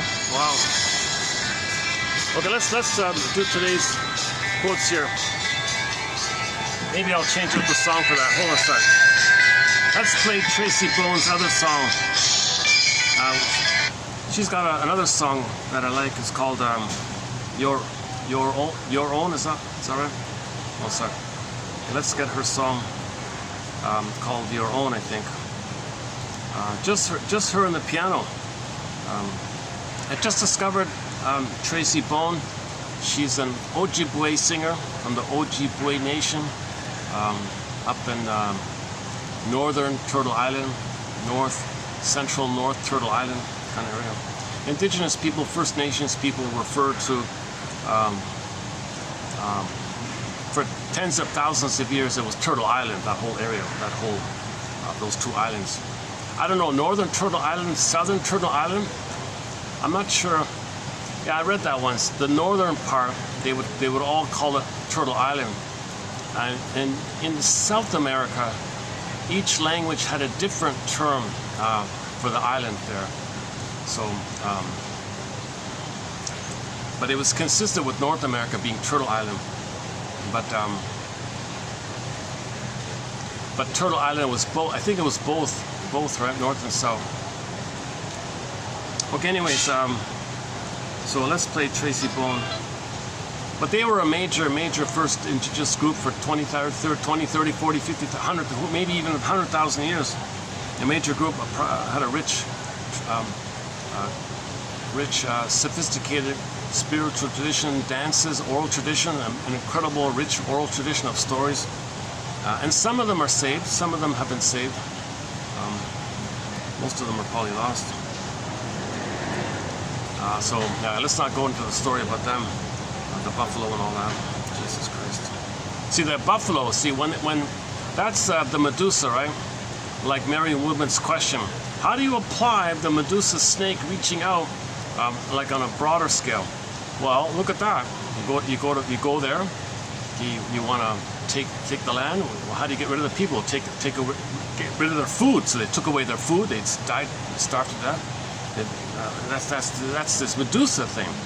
So to resolve this Medusa thing, the negative mother complex, we got to understand why our mothers failed us, betrayed us, felt entitled, because she had narcissism. She has an oral fixation. If the mother has a negative complex, she has an oral fixation. It's this oral fixation that's causing all these problems. And the solution is narrative medicine, feeling safe, okay, abreaction called mourning, emotional catharsis, positive abreaction, emotional knowing, getting back in your body and getting back your feelings. The whole project is getting back your feelings. Once you get back your feelings, then that famous quote by John Donne makes sense. Each man's death diminishes me because I am involved in mankind. You know, Ubuntu, we find each other's humanity in each other's humanness. You know, so empathy will come back on the scene. Let's look at it. Okay, here we go. Here it is. Okay, oh, Your Own. It's called Your Own. A great little song here. We're gonna stick up the quotes. Hold on. Okay, psychoanalysis. Yeah, I'm gonna read today's quotes below here. The first one, I quite like the first one. We're doing 30, TQ30, 78. Psychoanalysis is a special conversation. Psychoanalysis is a special conversation about meaning. It is an attempt of the therapist and client to make sense together of the client's emotional life. Quote, I see our intimate involvement with and commitment to our clients as requiring that we be partners with them in their struggles with them, with their... Is it too loud? Can you hear? Feels too loud. Let me lower the volume here. Let's try again. Psychoanalysis. Yeah, I've got an idea. Why don't I read the... You know, I can actually let the iPhone read it while the music's going on, huh? All right. Psychoanalysis is a special conversation about the meaning, It's an attempt of therapist and client to make sense together of the client's emotional life. In one man's words, quote, I see our intimate involvement with and commitment to our clients as requiring that we be partners with them in their struggles with often agonizing existential choices and predicaments. That's a very humanistic kind of definition of therapy. That one there, that's a good one. We make sense of a person's life by feeling it together and reflecting on it together in the intersubjective field of treatment. So there's going to be, see, he's going to transfer. It's still too loud, right? I feel like, let's lower the volume here. Okay, maybe that's better. All right. Second, that's my first time doing it this way, holding the music and reading it. Still a work in progress here. Again, just in case it was too loud, psychoanalysis is a special conversation about meaning. It is an attempt. Hold on a second. I'm nearsighted. Hold on a second. Can I do it like this? Psychoanalysis is a special conversation about meaning. It's an attempt of analyst and client to make sense together of the client's emotional life. In one man's words, quote, I see our intimate involvement with and commitment to our clients as requiring that we be partners with them in their struggles with often agonizing existential choices and predicaments. We make sense of a person's life by feeling it together and reflecting on it together in the intersubjective field of treatment. Okay, so there's going to be transference. So the client's going to communicate. Hey, all right, hey, look at that. All right. Well, that's nice. We got the dove in the background. Ah, cool. So we're looking for inner peace. We're looking for inner peace. Peace of mind. Play Boston's song, Peace of Mind. Inner peace. We want inner freedom, inner peace, inner liberation. Okay, you got to get out of the traumatic script. You got to get out of that. You got to resolve this trauma. You got to identify the trauma. Then you'll be free from it. So then you get inner peace like that. So we're looking for the peace, right? So the goal is inner peace, inner freedom. Go to yesterday or the day before, the one about the freedom code, to be free from the traumatic script like that. Oh, that's nice. Yeah, nice to get the bird there. Yeah, look at that. All right. Again, psychoanalysis is a special conversation about meaning. It's an attempt of therapist and client to make sense together of the client's emotional life. In one man's words, quote, I see our intimate involvement with and commitment to our clients as requiring that we be partners with them in their struggles with often agonizing existential choices and predicaments, unquote. We make sense of a person's life by feeling it together and reflecting on it together in the intersubjective field of treatment. Okay, what he means by that is the client is going to recreate in the present a reenactment, a replay in the field between the two. He's going to manufacture what happened in the past. He wants to communicate what happened in the past by recreating the present. So typically, he may play himself and see the parent onto him, interact with him as if that person is the parent. That's his way to reveal and communicate and show. That's the problematic conversation I have with the mother. I'm doing it with you. The therapist observes this, okay, and he puts words to it all. That's called transfer, reenactment. He communicates. Transference is communication. He doesn't remember how he communicated with his mother. So in the therapy thing, it triggers it. Two people in a close room, a baby and a mother, intimate, two close, it triggers it. He's the authority, the doctor, the parent. So it's triggered. So it's going to be triggered. Therapy triggers the past. So the therapist knows that, and he helps you to be aware of it. The other common way is flipped. Okay, he plays the mother, and the therapist will play him, and he'll treat the therapist the way his mother had treated him. Identification of the aggressor. So the therapist knows this. The therapist knows he's being placed into the role of him back then, and he's playing the mother back then, and that's the intersubjective field. And so the client is transferring, and transfer is acting out either as the passive victim or as the aggressor. And the therapist is observing this, noticing this, and helping him to make him aware of it. He's trying to make him aware of it. Right? And sometimes it's hard because the therapist might get triggered. Because if the therapist is triggered and he acts out on his end, he wasn't healed himself, so it fails. If the therapist does counter-transference, it fails. If he acts out, well, he can feel it, but if he acts it out, it fails. If he feels it, he knows the communication and puts words to it. In transference, we relive, reenact, or emotionally remember our past relational experience into the present, as the current relationship triggers or evokes either particular memories or more generalized organizations of emotional experience. Okay, that's the first one there. Yeah, okay. That's a pretty good one, I thought. Okay, back to this metaphor. Okay, this basic fault metaphor. Okay, this takes a while to go through this one, but it's from the Greek, another Greek myth. Miss Core's on the field, Earth opens up, she gets pulled down, repression. Got a crack in Earth, geological metaphor, like a fault in the Earth, a crack in Earth, like a fault, geological fault, basic fault. So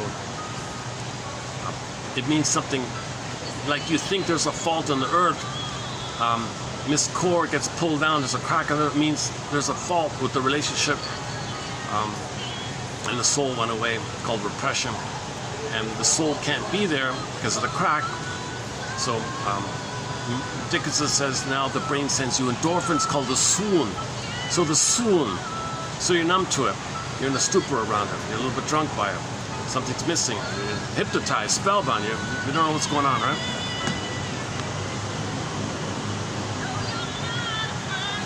So the point is your feelings can't be with you because it went down like that. In the Disney film Inside Out, Joy Inside Out's got zooped away. Similar idea. Miss Core got zooped away. Now core means heart. Heart, soul, Miss Core, similar thing. So the core of a person, the heart of a person, the soul of a person got pulled away. So Miss Core's on the field, Earth opens up, gets yanked down. Back to Miss Woodman. She has an image of this on the front cover of one of her books. Now another way to think about the basic fall or core fall means a fundamental wrong, weaning trauma. Weaning trauma will cause the basic fall. Of course, back to that Shakira painting, when the mother pulls away the nipple, crack, soul pulls down, right? So that's another way to think about it. Another way to think about basic fall, okay, there's a gap. There's a gap between what should have happened. Notice there's a gap in the earth. A crack is a gap, also known as a gap. So that means there's a gap between what should have taken place and what actually took place. Huge gap. That gap, crack, soul goes away, gap. Basic fault referred to a major discrepancy or gap between a client's needs in infancy and the capacity of the people in the child's early environment to respond to these needs. Huge gap. That gap between what the child needed and the abuse he got instead, his soul went away, right? Flew away. By regressing in the transfer to the level of the basic fault, the client attempts to form the needed reparative relationship. Yeah, so he's still looking for it. He's still going to think the therapist can be the good parent to fix the gap, to close the gap. He can't do it. You got to realize you don't need to do it. That he can't do it, and you don't need to do it. Just mourn that it happened and have a deep weeping. That's why Lowen says you got to loosen the muscles to facilitate the deep weeping from them, the sobbing from the pit of the belly. It's got to be deep sobbing. Sometimes people can't do the deep sobbing because there's too much armor, muscular armor. Right? So to prepare yourself to be able to deep sobbing from the pit of the belly, loosen up some of the muscles so you'll breathe more deeply. Because if you're constricted because of the fear and the panic, because you're afraid, so you press down. So you tighten to press down the feelings. If you loosen the muscles, the feeling might come out, and the breathing corresponds to it, and then the sobbing can take place. So the client can discover that rigidly maintained self-protective conditions, body armor, right, are no longer necessary. He doesn't need the body armor anymore. He doesn't need to look like Lou Ferrigno anymore. The Hulk, right? He doesn't need to look like the Hulk anymore. You don't need him. You don't need him anymore. You're not in the nursery. Yes, you're protecting yourself. We get it. But you're not in the nursery. You don't got to armor yourself like that. You don't got to stuff down your feelings like that. So the stiffness of the Lou Ferrigno routine,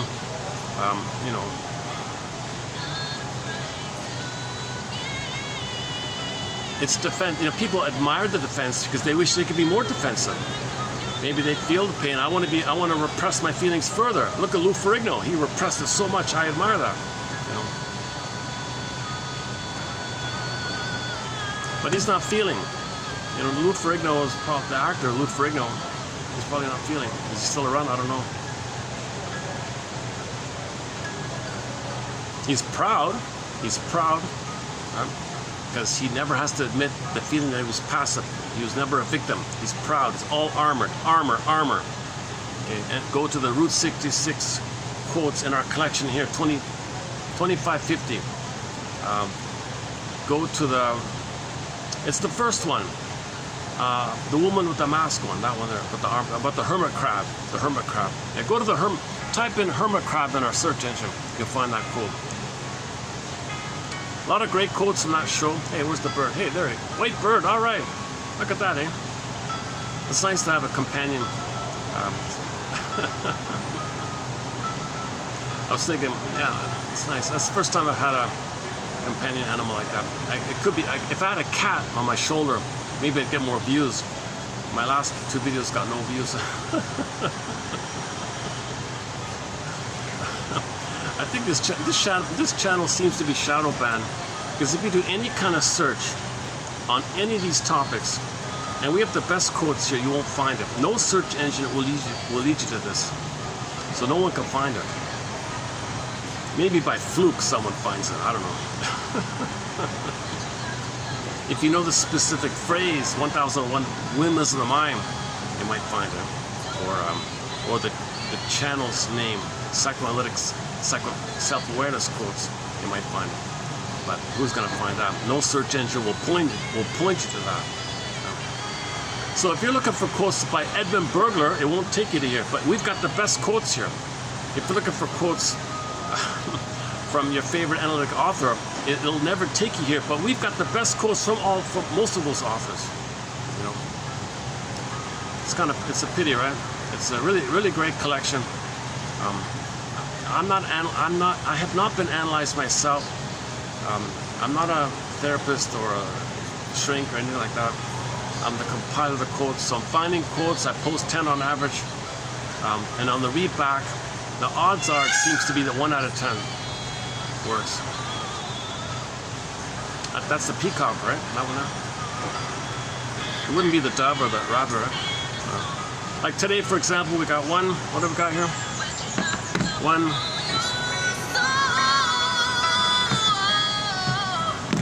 What have we got here? 1, 2, okay, 3, 4, 5, 6, 7. All right. So today we're posting 7. So before I forget, your mission, submitted for your approval, submitted for your consideration, is to read these 7 quotes below. If something clicks, something something gives you a little curiosity, well, go with it, run with it. What springs to mind, and just, if the feeling comes up, validate the feeling by saying, I must have a very good reason for feeling this. What's the fill in the blankets thing about this feeling? And see what else comes up like that. It might lead to a dream, might not. Or you consciously realize more. It's called free association. Free associate. Just freely see what comes up like that. Okay, so we did the first 2. So we did the first 2 of 7. Let's do number 3 here. Emotional memory is any residue of the relational past. Emotional memory, okay. A situation, a thing, or an event. Something reminds you of your childhood, maybe a sofa, something, a song lyric, a song maybe reminds you of your childhood, the sofa, graduation, somebody's party, etc. It may trigger a feeling in us. It may bring us some emotional memory. So those memories are from the past. It's coming up to you. Fear, anticipation, sorrow. And we may not understand it. Well, it's the triggering dynamic. Those feelings are repressed. Something reminds you, it comes up. So that's the antecedent. Those emotional memories, okay, that's the antecedent. The antecedent is the unresolved trauma. The antecedent is the traumatic script, with his feelings in that script. Emotional memory. Okay, so this is associated with body memory, dreams, transference, vague dreads, the nameless dread, anomy, what's it called again? Anomy one? Anomy, ennui, things like that. Many moods, overreactions, and the experiences underlying such forms of repetition. We usually carry such memory in non-verbal forms. Yeah, so the memory of the babyhood trauma comes to us viscerally in the body, stress, things like that. Okay, that's well, that's okay. Let's go on then. And number four. Yesterday we talked about Mr. Ian Suddy's famous book, The Origins of Love and Hate, a 1935 book, a 90-year-old book. He only wrote that one book, but it's pretty good. And he was way ahead of his time. Fairbairn and Bowlby were influenced by him. Ferenczi was his shrink, so he did a good job. So this is in reference to him. Ian Suddy thought that neither Augustine nor Freud had such a satisfactory early relationship with their mothers or substitutes, but that they had both in fact suffered as infants from intense separation anxiety. Orals, Freud's got a huge fixation. The man had a cigar.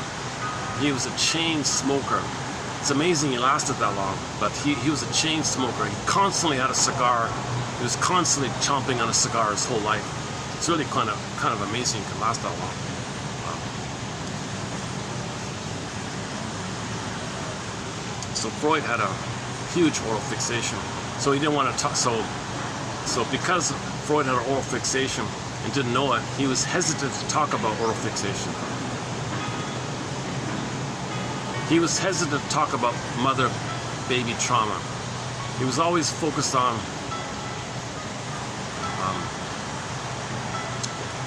why isn't the father guiding the child? Oh, wait a minute. There's a problem there. Well, Freud's missing the fact that when you have a problem with the mother, you might expect the father to do what the mother should have done. Don't talk about that kind of thing. My mother would... Again, Suddy thought that neither Augustine nor Freud had such a satisfactory early relationship with their mothers or substitutes, but that they had both in fact suffered as infants from intense separation anxiety.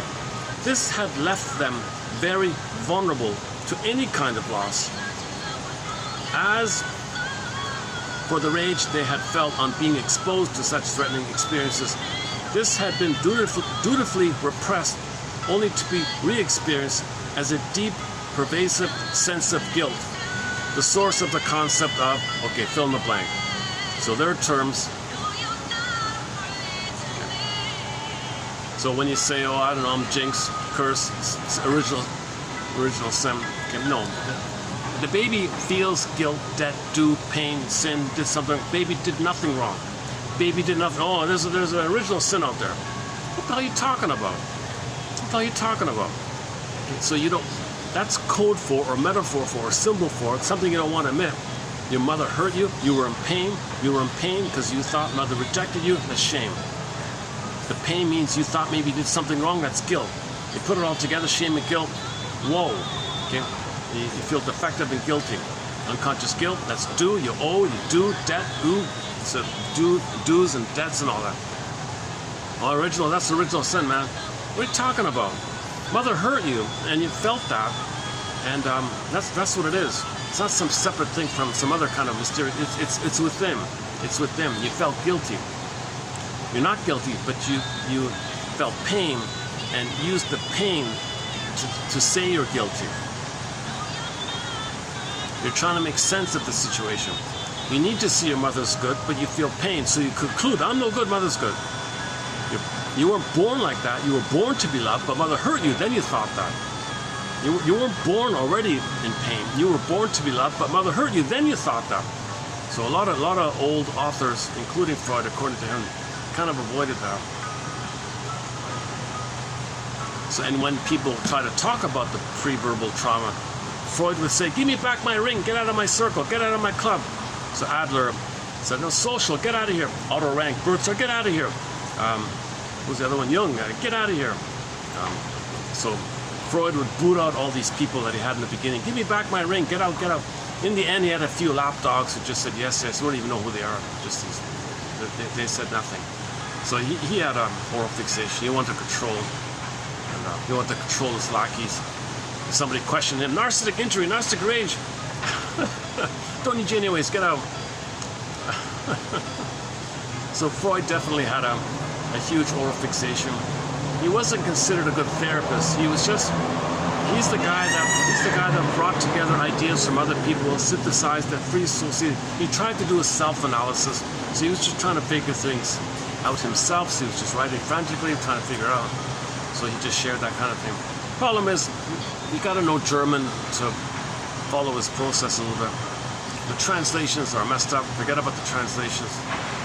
Luckily, other German authors and other people have waded through it all, and we saved the good stuff and we discarded his earlier musings. So Mr. Seti was part of that process. Karen Horney was a huge part of that process. The whole object relations theory gave Masterson and Rinsley and all the other ones in that area. The next one here. It was these guys, Coe and his colleagues, who were to show that the link between the separation call and the infant's distress is not so straightforward.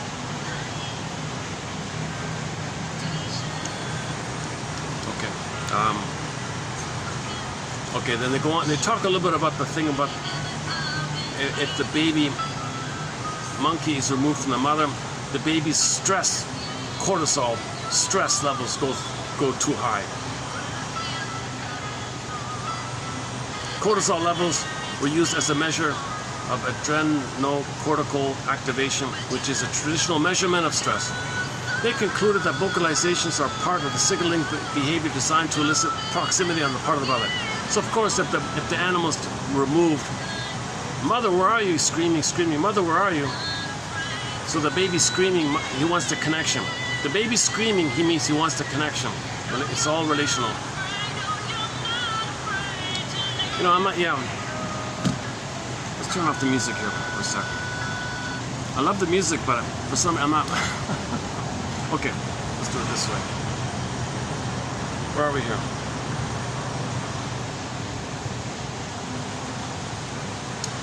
Okay, Janov had the example of there was a pair of chimps, and they were together they hung out together all the time. When they were separated, they felt a lot of stress. Finally, they were reunited, and they started to groom. They did the grooming. They would touch each other and groom each other. So that released serotonin, oxytocin, the stress went down. So affection, tenderness, soothes, touch, soothes, hugs, soothes, you know, like that. So when they're separated, stress goes up. Together, connection, relationality, okay, feel good chemicals, the stress goes away. The stress means, hey, wait, where's my relationality? Stress is a cry for affection. Affection comes back, oh good. You feel safe, safe is serotonin means safe. Serotonin is the feel good chemical associated with safety. So if you're together, you're relational, you're safe. See, that maybe that peacock is calling for his buddy. Where are you? I want the relationship. I'm calling for you. So he's signaling for his partner. Where are you, buddy? They do have two in there, actually. Maybe the other one's ill. Where are you? Are you okay? Come back to me. Or maybe he's gone. I don't know. They usually have two peacocks in there. Maybe one left. Huh?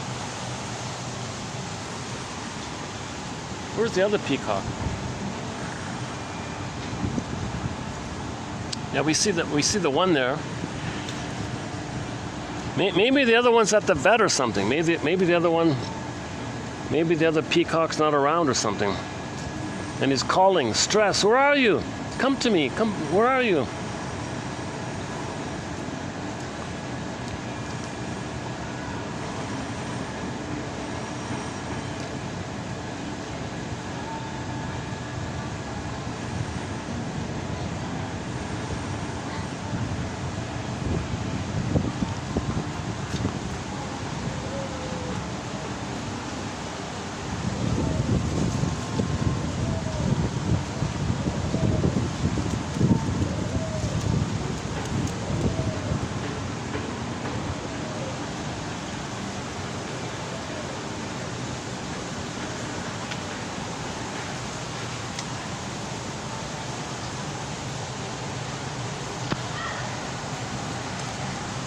no electrical outlet. I could maybe ask for the fan up here. Right? Well, maybe I should get one of those portable fans. I could do it up here. Okay, next one.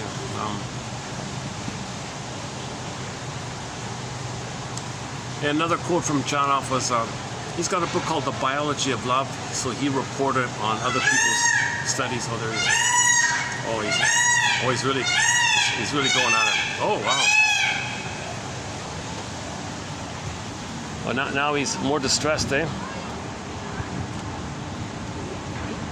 It's got to be the peacock, right? What other?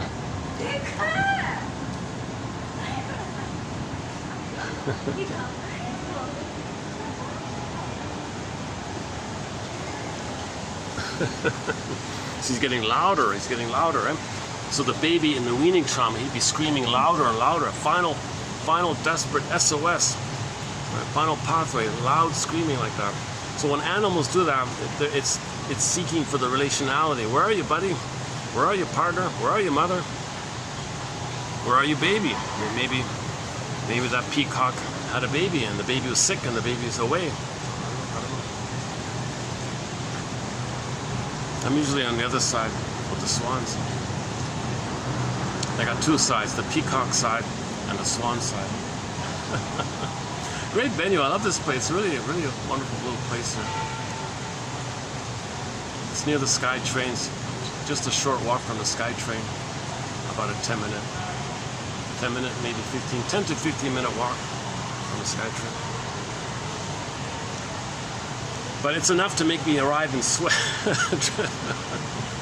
I'm still drenched in sweat. John Off would assume, I think John Off would say, if you sweat too easily, that's prenatal trauma. If your body temperature is a little too high, that's trauma. After therapy, the temperature cools a bit. Now, people who are good in sports, athletics, dancing, they don't have prenatal trauma. They might have postnatal trauma, but not prenatal trauma.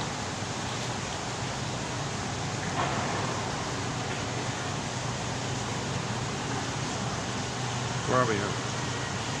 Oh, what's that? One of the prime functions of the mother-infant relationship is to modulate physiological arousal in the infant.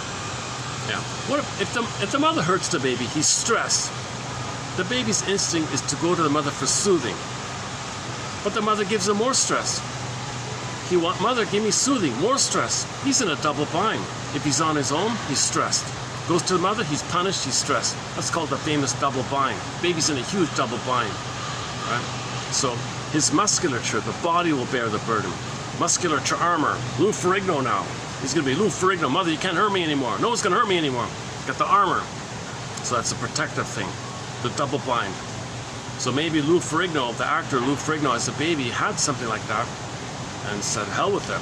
I'm going to armor myself. Mother's going to hurt me all the time. I'm going to armor. Tense, tense, tense. Fear, fear, anger, anger, tense. So musculature means frozen fear, frozen anger, frozen SOS, frozen armor, frozen protection, like that. So it applied in the nursery. It applied with the abuse of the mother. But dysfunction means you're carrying that same psychology flash frozen in time your whole life. It doesn't apply. Because you're not going to love, you're not going to relax, live and love and play in the present. Because it's always, you're in a state of permanent emergency, frozen, permanent, timeless emergency. That's dysfunctional. You were in an emergency with the mother. You never got to stay your whole life in this kind of state. So that's when Lowen is saying, that's when people's bodies are too stiff, too much musculature armor, like that. Now, there can be the flip of it. Sometimes the musculature kind of shuts down like that. So it's either too revved and the person can't relax, or it's too much retreat and they can't step forward. It's always retreat. So some people, their response is conserving, retreat, conserve. Some is revved, some is retreat, revved. So, and they're both dysfunctional because there's no fluid, relaxed fluid. There's no flow, there's no yin and yang, right? So I think that's what they mean by the sympathetic is overflooded and the parasympathetic. The two responses of the nervous system, the sympathetic and the parasympathetic. The sympathetic, as I understand, is the revved up one, all revved up, and you can't relax. Because if you're to relax, whoa, you're feeling. That's why you're revved up. You couldn't feel, and you want to feel now? Okay, now let's say you do want to relax. That's called self-activation. You want to heal. Self-activation triggers those old fears, and when old fears come up, you might rev up again. So the pill taker one, right? I forgot. She said, every time I take these pills, I die a little inside. I die again and again. So she stopped the pill. Felt a little better for a minute. And those old fears came out. Give me back the pills, she said. So that's Medusa. That's Medusa. Medusa snakes are at play here. When you see addictions, that's Medusa snakes at play. That's what Woodman means, I think. Any kind of addictiveness, addictive behavior, oral fixations, that's the Medusa snake grabbing them like that. And if you look at it, you look at her doing this to face it, you turn to stone and the snakes are still going on.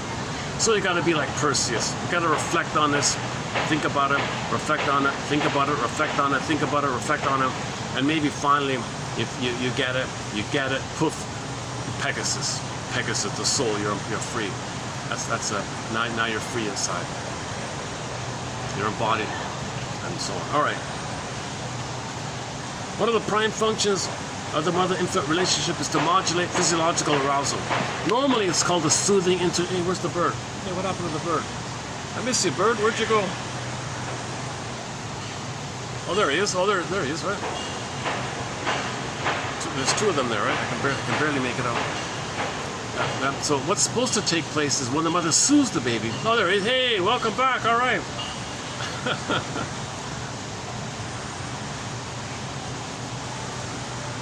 This is one of the nicest backdrop I've had in a while. At one point, I was almost going to live near a bird park. I was planning to live near a bird park. The plan fell through, but I thought I'd do most of these videos near a bird park, and there'd be like birds around the whole time. I thought that might have gained some more views and made it more attractive to compensate for my not being a handsome person, for the stress in my face, for the stress in my tone of voice. I'm kind of stressed myself, right? I'm not that photogenic. I get that. If somebody else were teaching this, I'd follow it. Nobody's teaching this, so I'm following myself in a way, right? Nobody's teaching this. This is the only collection on the planet that I know of. There's nothing like it out there. This is a unique, in-depth, it's the greatest hits of psychoanalysis for the past 150 years from a variety of authors. We got quotes from TV shows and films that no one's posted, like the Route 66 ones, and sprinkling from many shows. The Twilight Zone ones we're including here. Can we see him? Oh, wait a minute. Can we see him from here? No, we can't see him.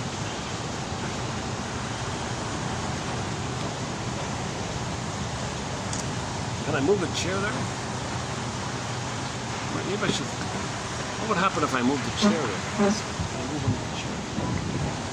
I want to see what's going on here.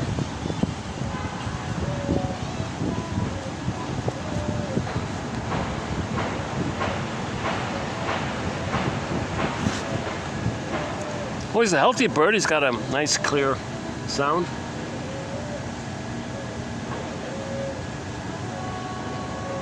Oh, one dove's in the nest there.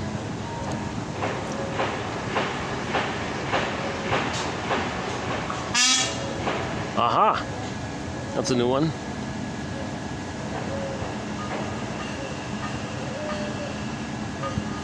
So we don't see the other bird, eh? Yeah.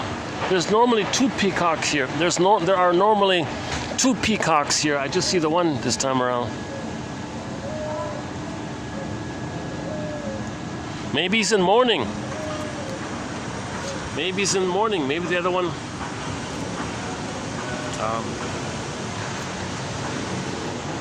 Maybe he's in mourning. Maybe those are his mourning sounds. Maybe he's in distress of the separation anxiety. He's feeling stressed of the separation anxiety. Where'd you go, buddy? You didn't leave me, did you? Maybe they moved them. I don't know. Okay, enough about the birds. Although I did once play the song. There is a song called White Bird. I did play it a while ago. White Bird. A band from the 60s, a short-lived band from the 60s called It's a Beautiful Day. Their big hit is called White Bird. Nice, not a bad little song.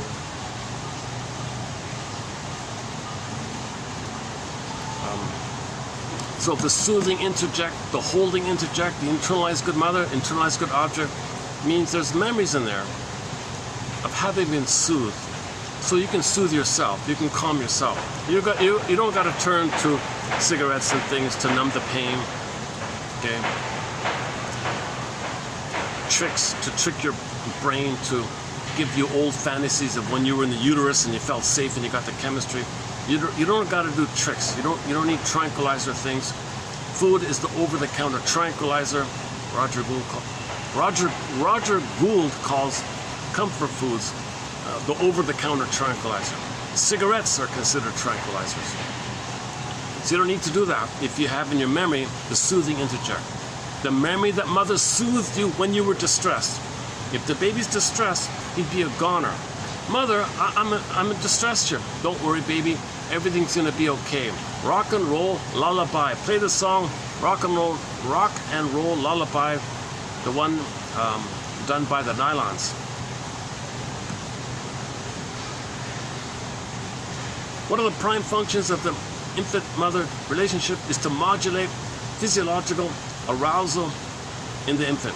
However, victims of childhood abuse and neglect fail to modulate their arousal level and may well need a much higher activation of the endogenous opiate system to feel soothed.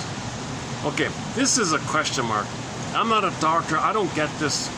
I don't get why a person would deliberately want to recreate the pain so the brain will send them endorphins. So the original prototype is when you feel pain, the brain sends you endorphins to numb the pain. So if you feel trigger, or if you feel stress in some way, recreate the trauma to get the endorphins. So you're addicted to trauma, he says. You're addicted to trauma. You're addicted to misery. You're addicted to this. Woodman's book is called Addiction to Perfection, right?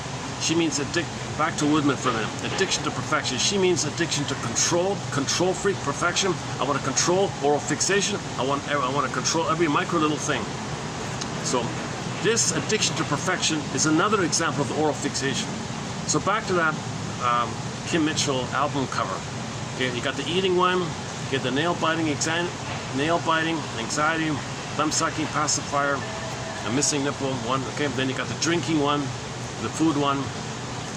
You could have in there an addiction to perfection, the stiff walking.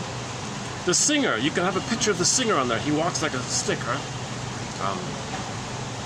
He's kind of stiff, that guy. Popular guy, don't get me wrong, he's a popular local, he's a local musician. He's well known locally. I knew him a little bit myself.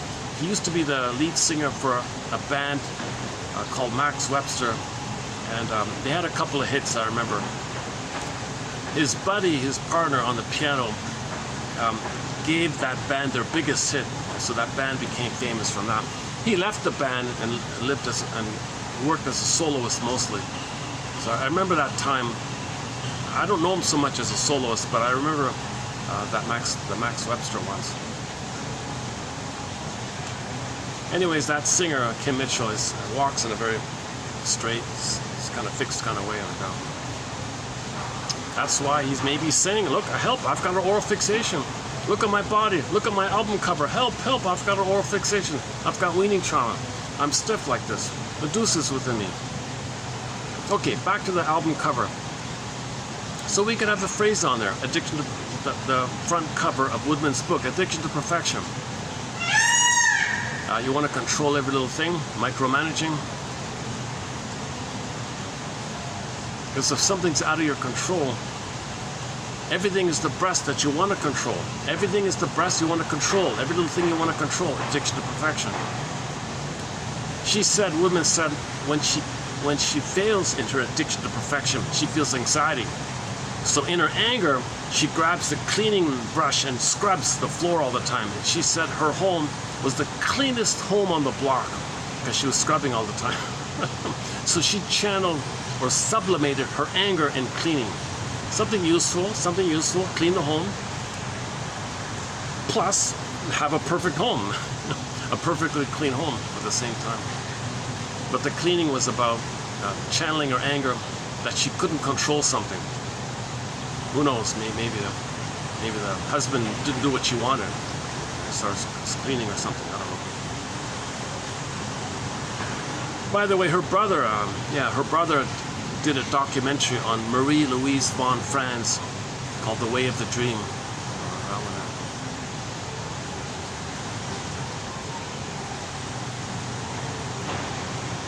These, quote, these victimized people neutralize their hyperarousal by a variety of addictive behaviors, including compulsive re-exposure to situations reminiscent of the trauma, unquote. Trauma victims may well become addicted to their trauma, recreating it in some form or another throughout their lives. So a person could be addicted to misery, addicted to rejection. So if the mother rejected the baby, they go through life creating rejection situations. They're addicted to it. It's sick, it's familiar, it's painful, it's sad, you don't like it, but you're unknowingly addicted to it. Your brain sends you endorphins. Your brain sends you the mercy of the numbing. You feel stressed, find someone to disappoint you, oh, brain sends you endorphins. You feel stressed, oh, find someone to disappoint you, your brain sends you endorphins. So you're addicted to the endorphins, like that. So you're addicted to the traumatic reenactment. So repetition compulsion is addiction to trauma. We could say repetition compulsion is addicted to trauma. The repeated exposure of traumatic stress produces both the need for the activation of the endogenous opiate system and the resultant withdrawal symptoms. So it's not going to last, right?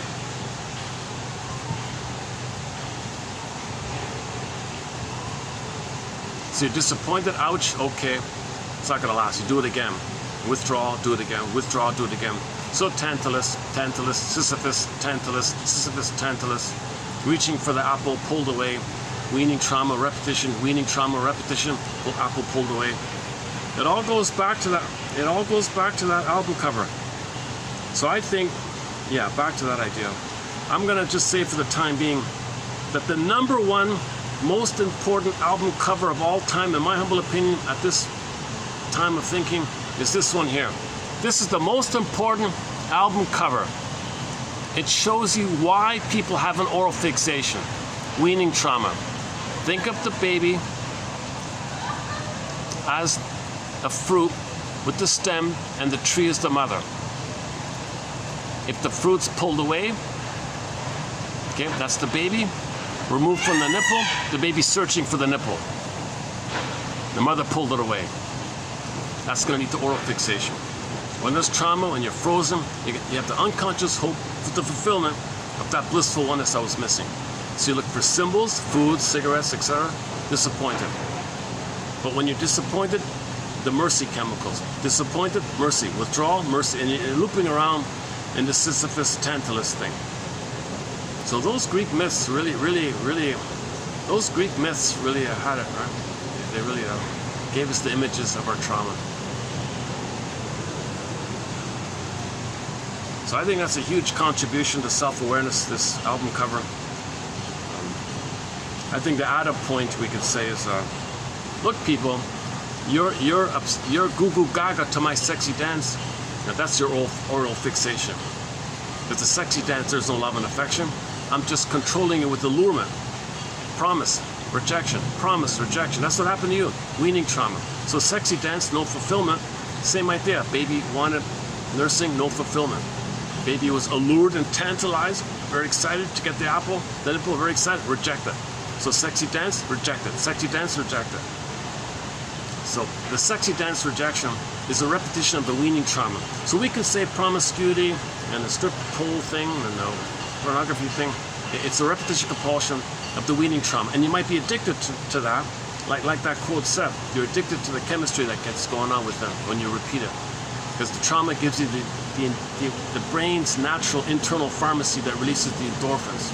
You do it again and again. Now, if it runs out, if your brain runs out, Janoff says if your inner pharmacy runs out, then you run to the pharmacy store or give me a prescription or whatever, or over the counter or whatever it is. So man, oh man, we gotta heal this. We gotta heal this weaning trauma. You know, mothers, the women who do this, they're trying to say, that's what happened to me, people. I didn't like it. I want to show up my mother. I want to expose my mother. I want to express my anger at my mother. I want to tell the world what my mother did to me. You see, world? You see that baby there? You see that baby there? That was me. That was me. You see? I was reaching for the nipple. That's what happened to me. So I'm going to do to my own baby to tell you that's what happened to me. So she's got this talionic feeling, this revenge feeling, this angry feeling. So she's angry. Her anger is hurtful.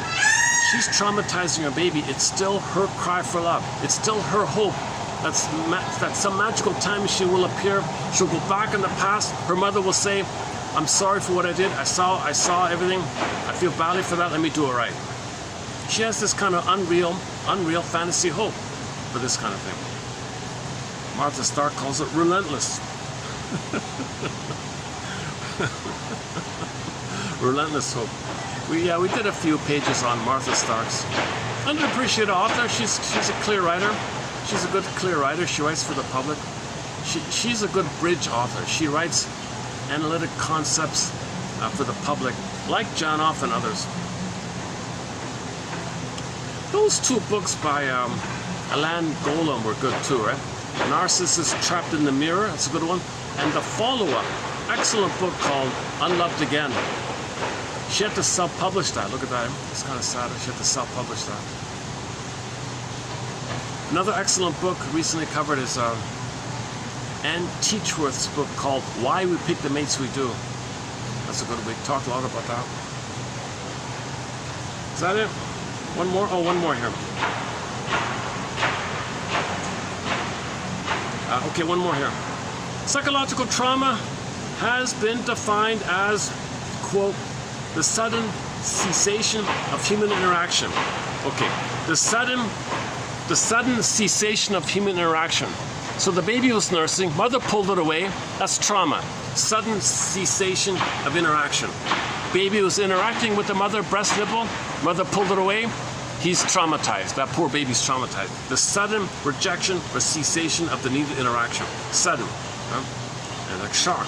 Whoa, frozen. Body freezes in response. So the body armors the freezing of the shock of the emotional cessation of the relationality. Psychological trauma has been defined as the sudden cessation of human interaction. Right? That's somebody from 1944. Okay. Man is not intrinsically destructive. No. The human being is inherently a socially cooperative animal. We're meant to cooperate. We're born to be cooperative. Man, oh man. We evolved to that place. We evolved to that. But there was an accident 10,000 years ago due to the mismanagement of our discoveries and the chemistry around it. But we're meant to be cooperative, and we were cooperative for 200,000 years or whatever, but roughly 10,000 years ago, an accident took place. That accident is a 7.5-hour video. Still breathing, eh? Where are you? I want proximity. I want the relationship. I want to see you. Where'd you go, buddy? These rabbits and doves, yeah, okay, fine, they're nice, but I'm a big peacock. Where are you, peacock? So even birds are social, eh? Even birds are. Is that true? I don't know. Most birds fly. Yeah, they fly in a flock usually, right? The seagull, the bee, the famous bee. Interesting. With the vines like that. Interesting. Oh, there they are. Yeah. Those, I don't know if you can see those white dots are doves.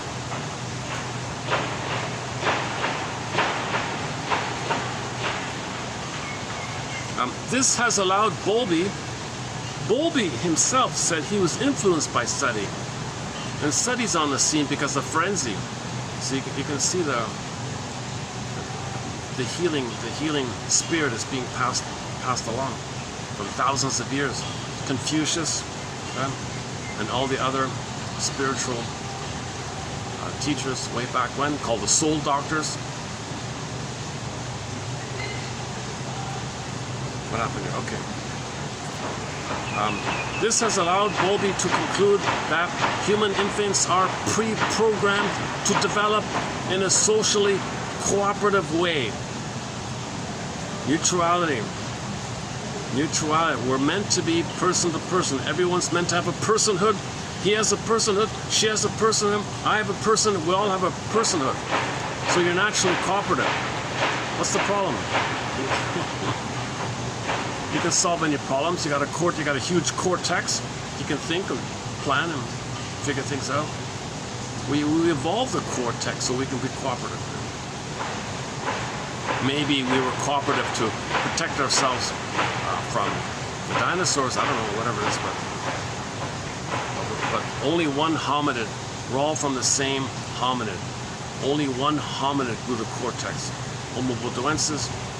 And it took us almost 1 million years to grow that cortex to become Homo sapiens sapien. Revealingly redundant, says Kristen Wilson. But 10,000 years ago, we became Homo economicus, Homo short-sellicus, Homo neuroticus, etc. Homo oral fixatoricus. Homo oral fixatoricus. Oh, people coming in? Maybe I have to leave soon.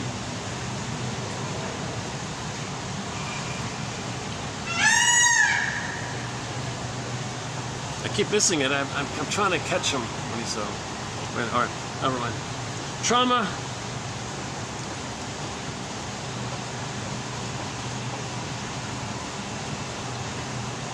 Bowlby concluded that human infants are pre-programmed.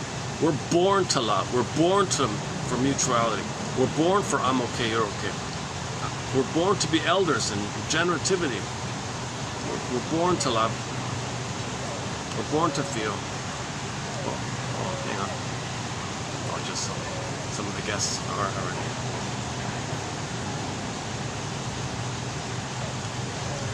here. Okay, such a conclusion with its accompanying research is crucial to those who are concerned with how we're not making sense on the planet as a human phenomenon that can be and needs to be understood if it is to be prevented. So Hollinger likes to quote Miss Marie Curie, nothing to be feared, only to be understood. Only to be understood. Saved by understanding. Only to be understood. What we're trying to do here, understand.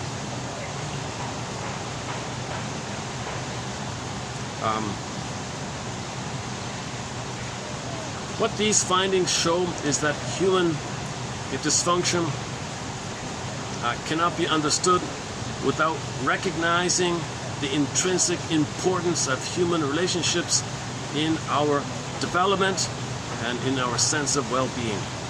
It could be that it is because we have denied this for so long that an understanding of human dysfunction has been so elusive to us.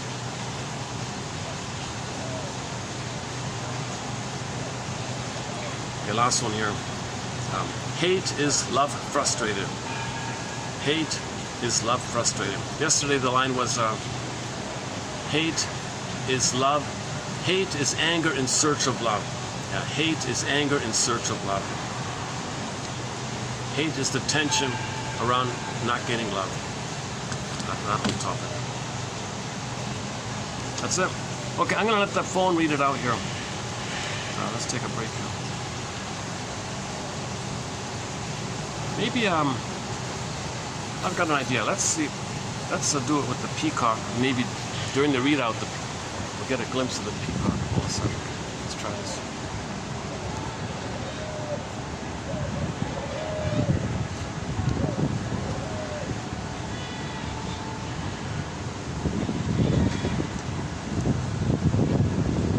Are we getting him?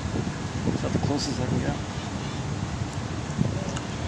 It's not perfect, but all right, let's see if we can get a picture of the peacock. All right, here we go. TQ 3078, 7 good, solid, strong quotes to add to our collection. 1001 Windmills of the Mind, 3078. Sense of well-being. It could be that it is because we have denied this for so long that an understanding of human violence has been so elusive. Aggression is love frustrated. M. Montague. F de Zulueta. TQ 3078. Okay, hold on. It starts with 3078. no, it starts with psychological trauma. Hold on a second.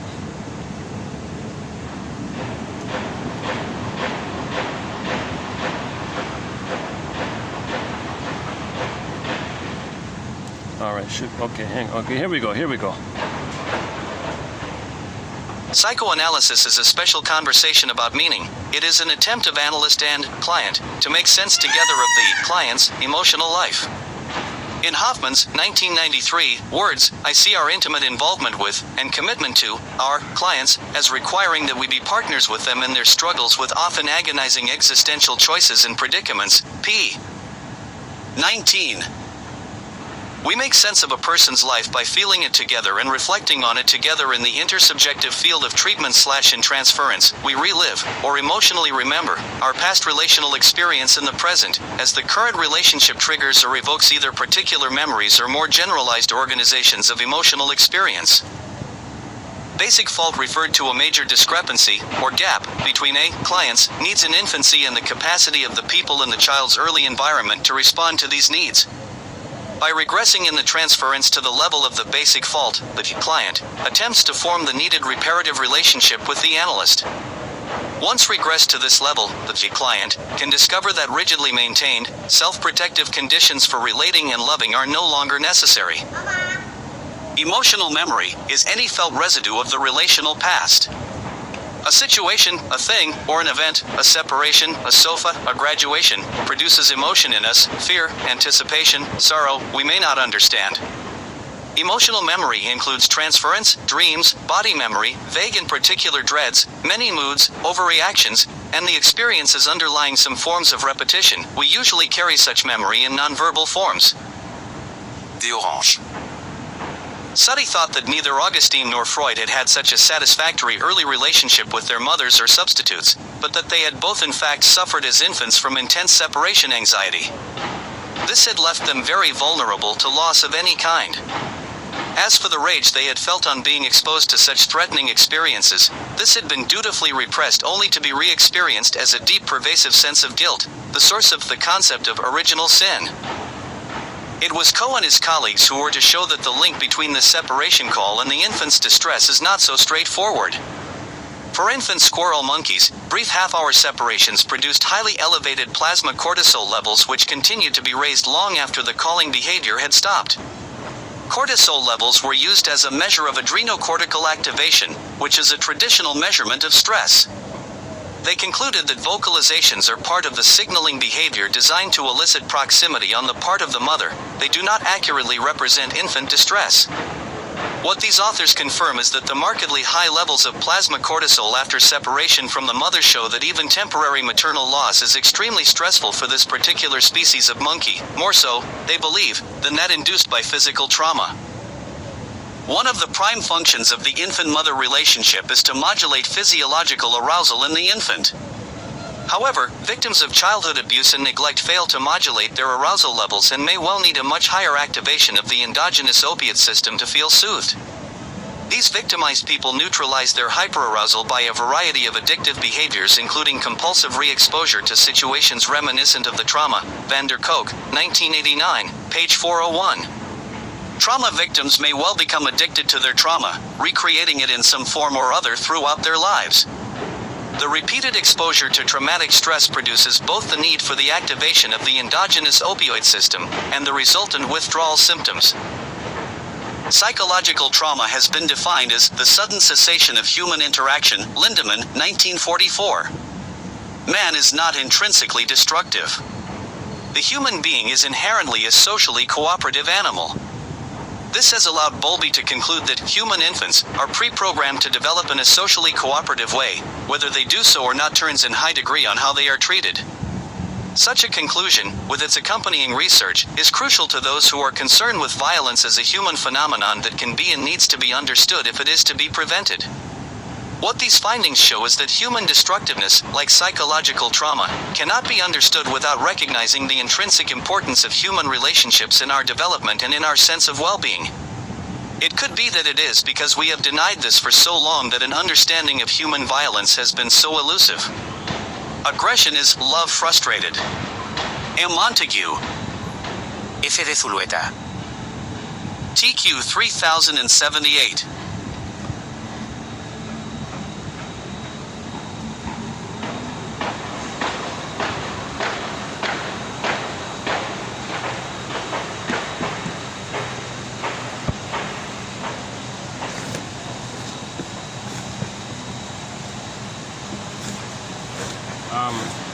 Hold on a second. Let's bring up the theme song. Yeah, I saw. Did you see it? He's honking or whatever it's called. He's not chirping. He's honking, squawking. What is he doing? Is he squawking, honking, calling? What's he doing? Your mission. Like they say in the show, should you choose to accept it, and as they say in the Twilight Zone, submitted for your approval and submitted for your consideration is to read these 7 quotes.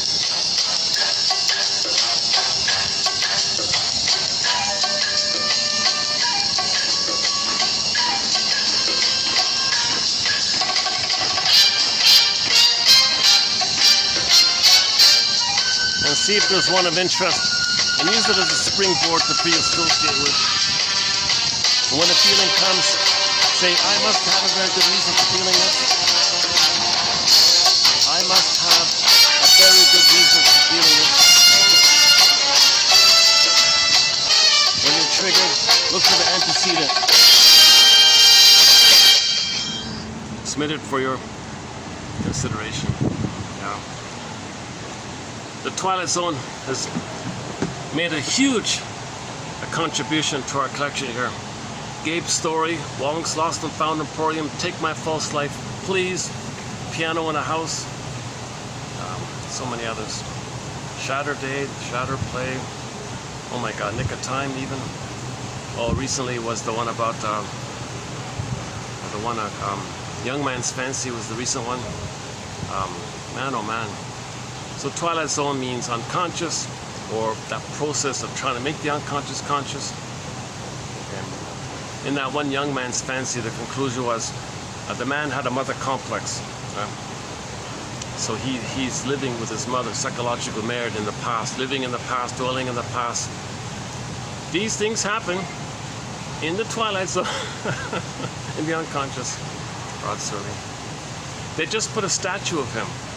They just put up a statue of him about a year ago, I think, in his hometown. Should we dig that up?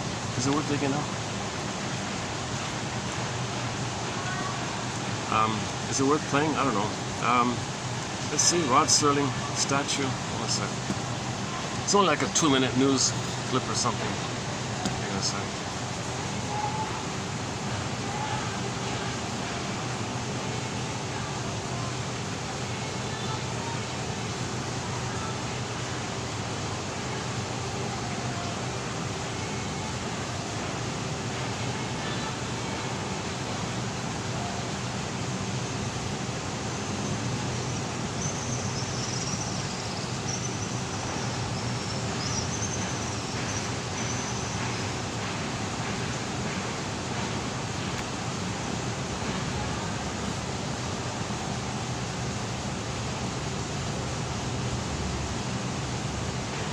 hang on. Where is it? Oh, sorry.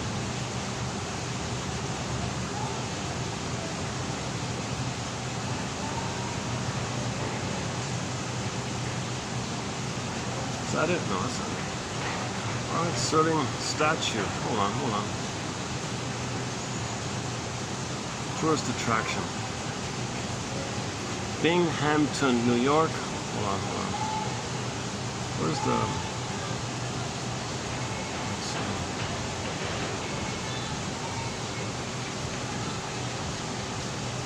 Well, go to rodserling.com and then click down. Okay, go to the website rodserling.com.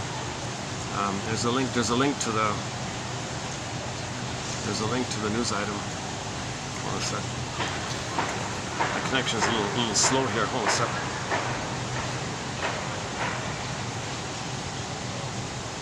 Oh, there. Okay, there. Yeah, there it is. There. There's two of them. I think the first one's the main one.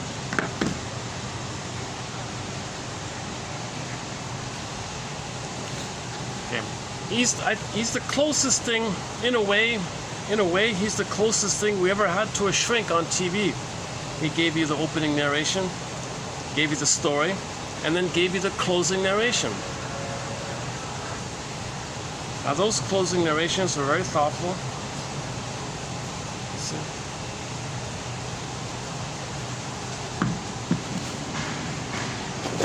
Hang on.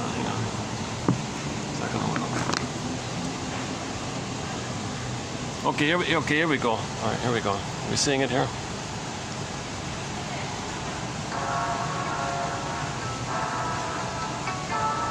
Unveiling.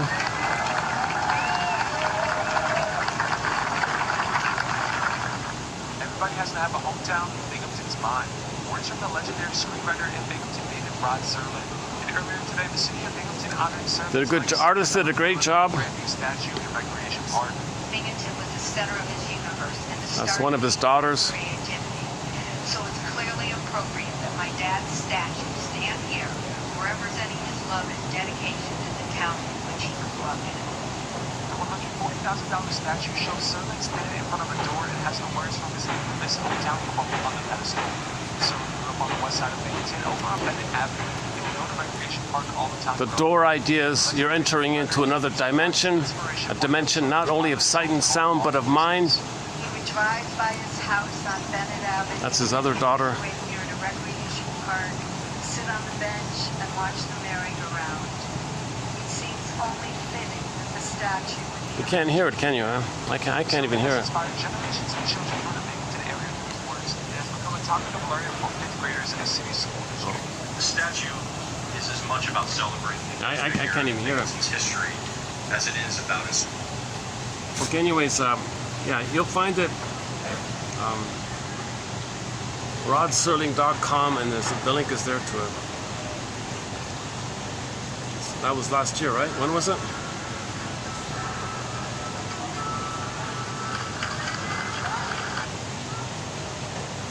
'24. They put it up 2024 September. Yeah, almost a year ago. Less than a year ago.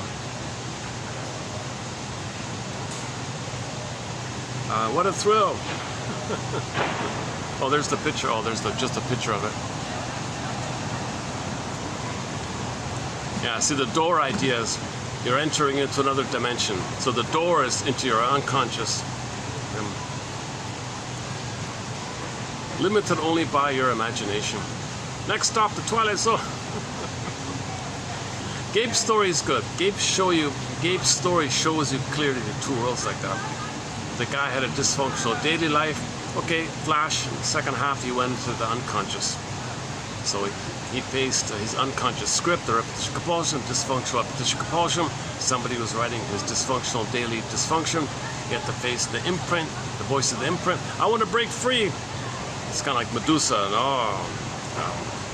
you know, you were traumatized as a part of your family system.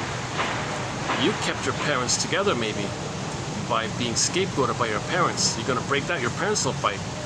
I don't know about that. I want to be myself. I'm gonna break free. Okay, good luck, kind of thing. So you have to grab the pen and write your own script. That one. That's a very good one, Gabe's story.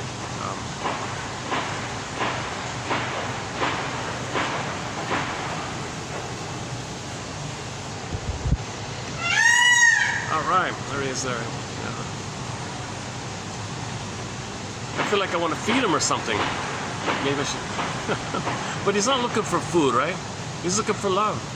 A lot of cries for love. Right? So the baby's crying, and here's some food. I don't want the food. I'm not physically hungry. I'm emotionally hungry. Well, here's the food. I don't want the food. I'm emotionally hungry. So that's why people are confused about, am I physically hungry? Am I emotionally hungry? I don't get it.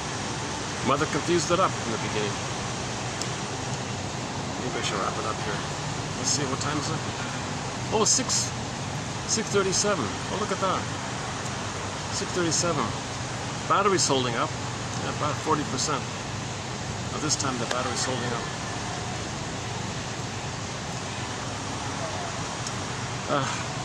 Okay, let's choose a song to close up with. And when the song ends, I'll hit the stop button. Yesterday we closed up with Deli Rizdik's cover of Carry On Wayward Son.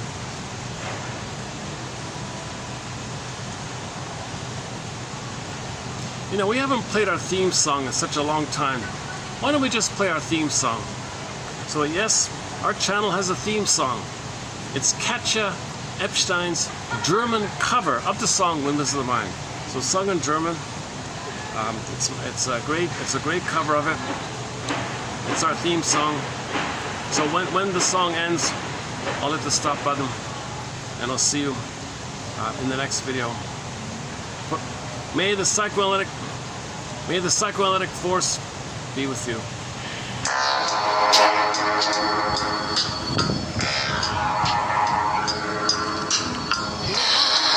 Wenn die Straßen plötzlich still sind, wenn die Stadt auf einmal schweigt, wenn aus steinernen Kaminen stumm der Mond zum Himmel steigt, wenn es hier in meinem Zimmer leer und einsam wird um mich, suche ich in den dunklen Schatten die Erinnerung an dich, und ich fühle, wie ein Augenblick zur Ewigkeit gerinnt, wenn das Spinnrad meiner Träume längst zerrissene Fäden spinnt und sich leis zu drehen beginnt, wie sich Mühlen drehen im Wind.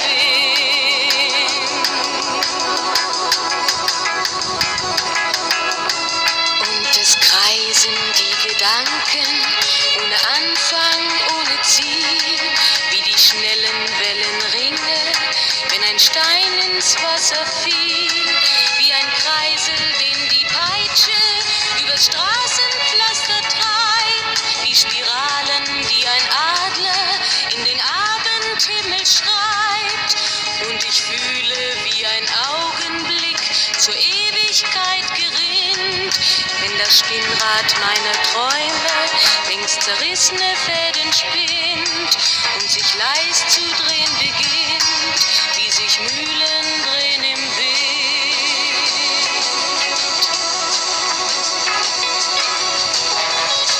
1000 Fragen ohne Antwort, 1000 Fragen ohne Sinn. Warum flog für uns der Sommer wie ein Pfeil so schnell dahin? Hat der Herbstwind gar die Spuren unserer Liebe schon verweht? Wenn erst weiße Flocken fallen, ist es dann für uns zu spät. Sah ich eben nicht im Dunkel deinen Schatten an der Tür, hoffte für ein paar Sekunden, du kämst doch zurück zu mir. Doch warum sich selbst belügen? Längst ist meinem Herzen klar, dass der Pulsschlag dieser Hoffnung nur mein eigener Schatten war.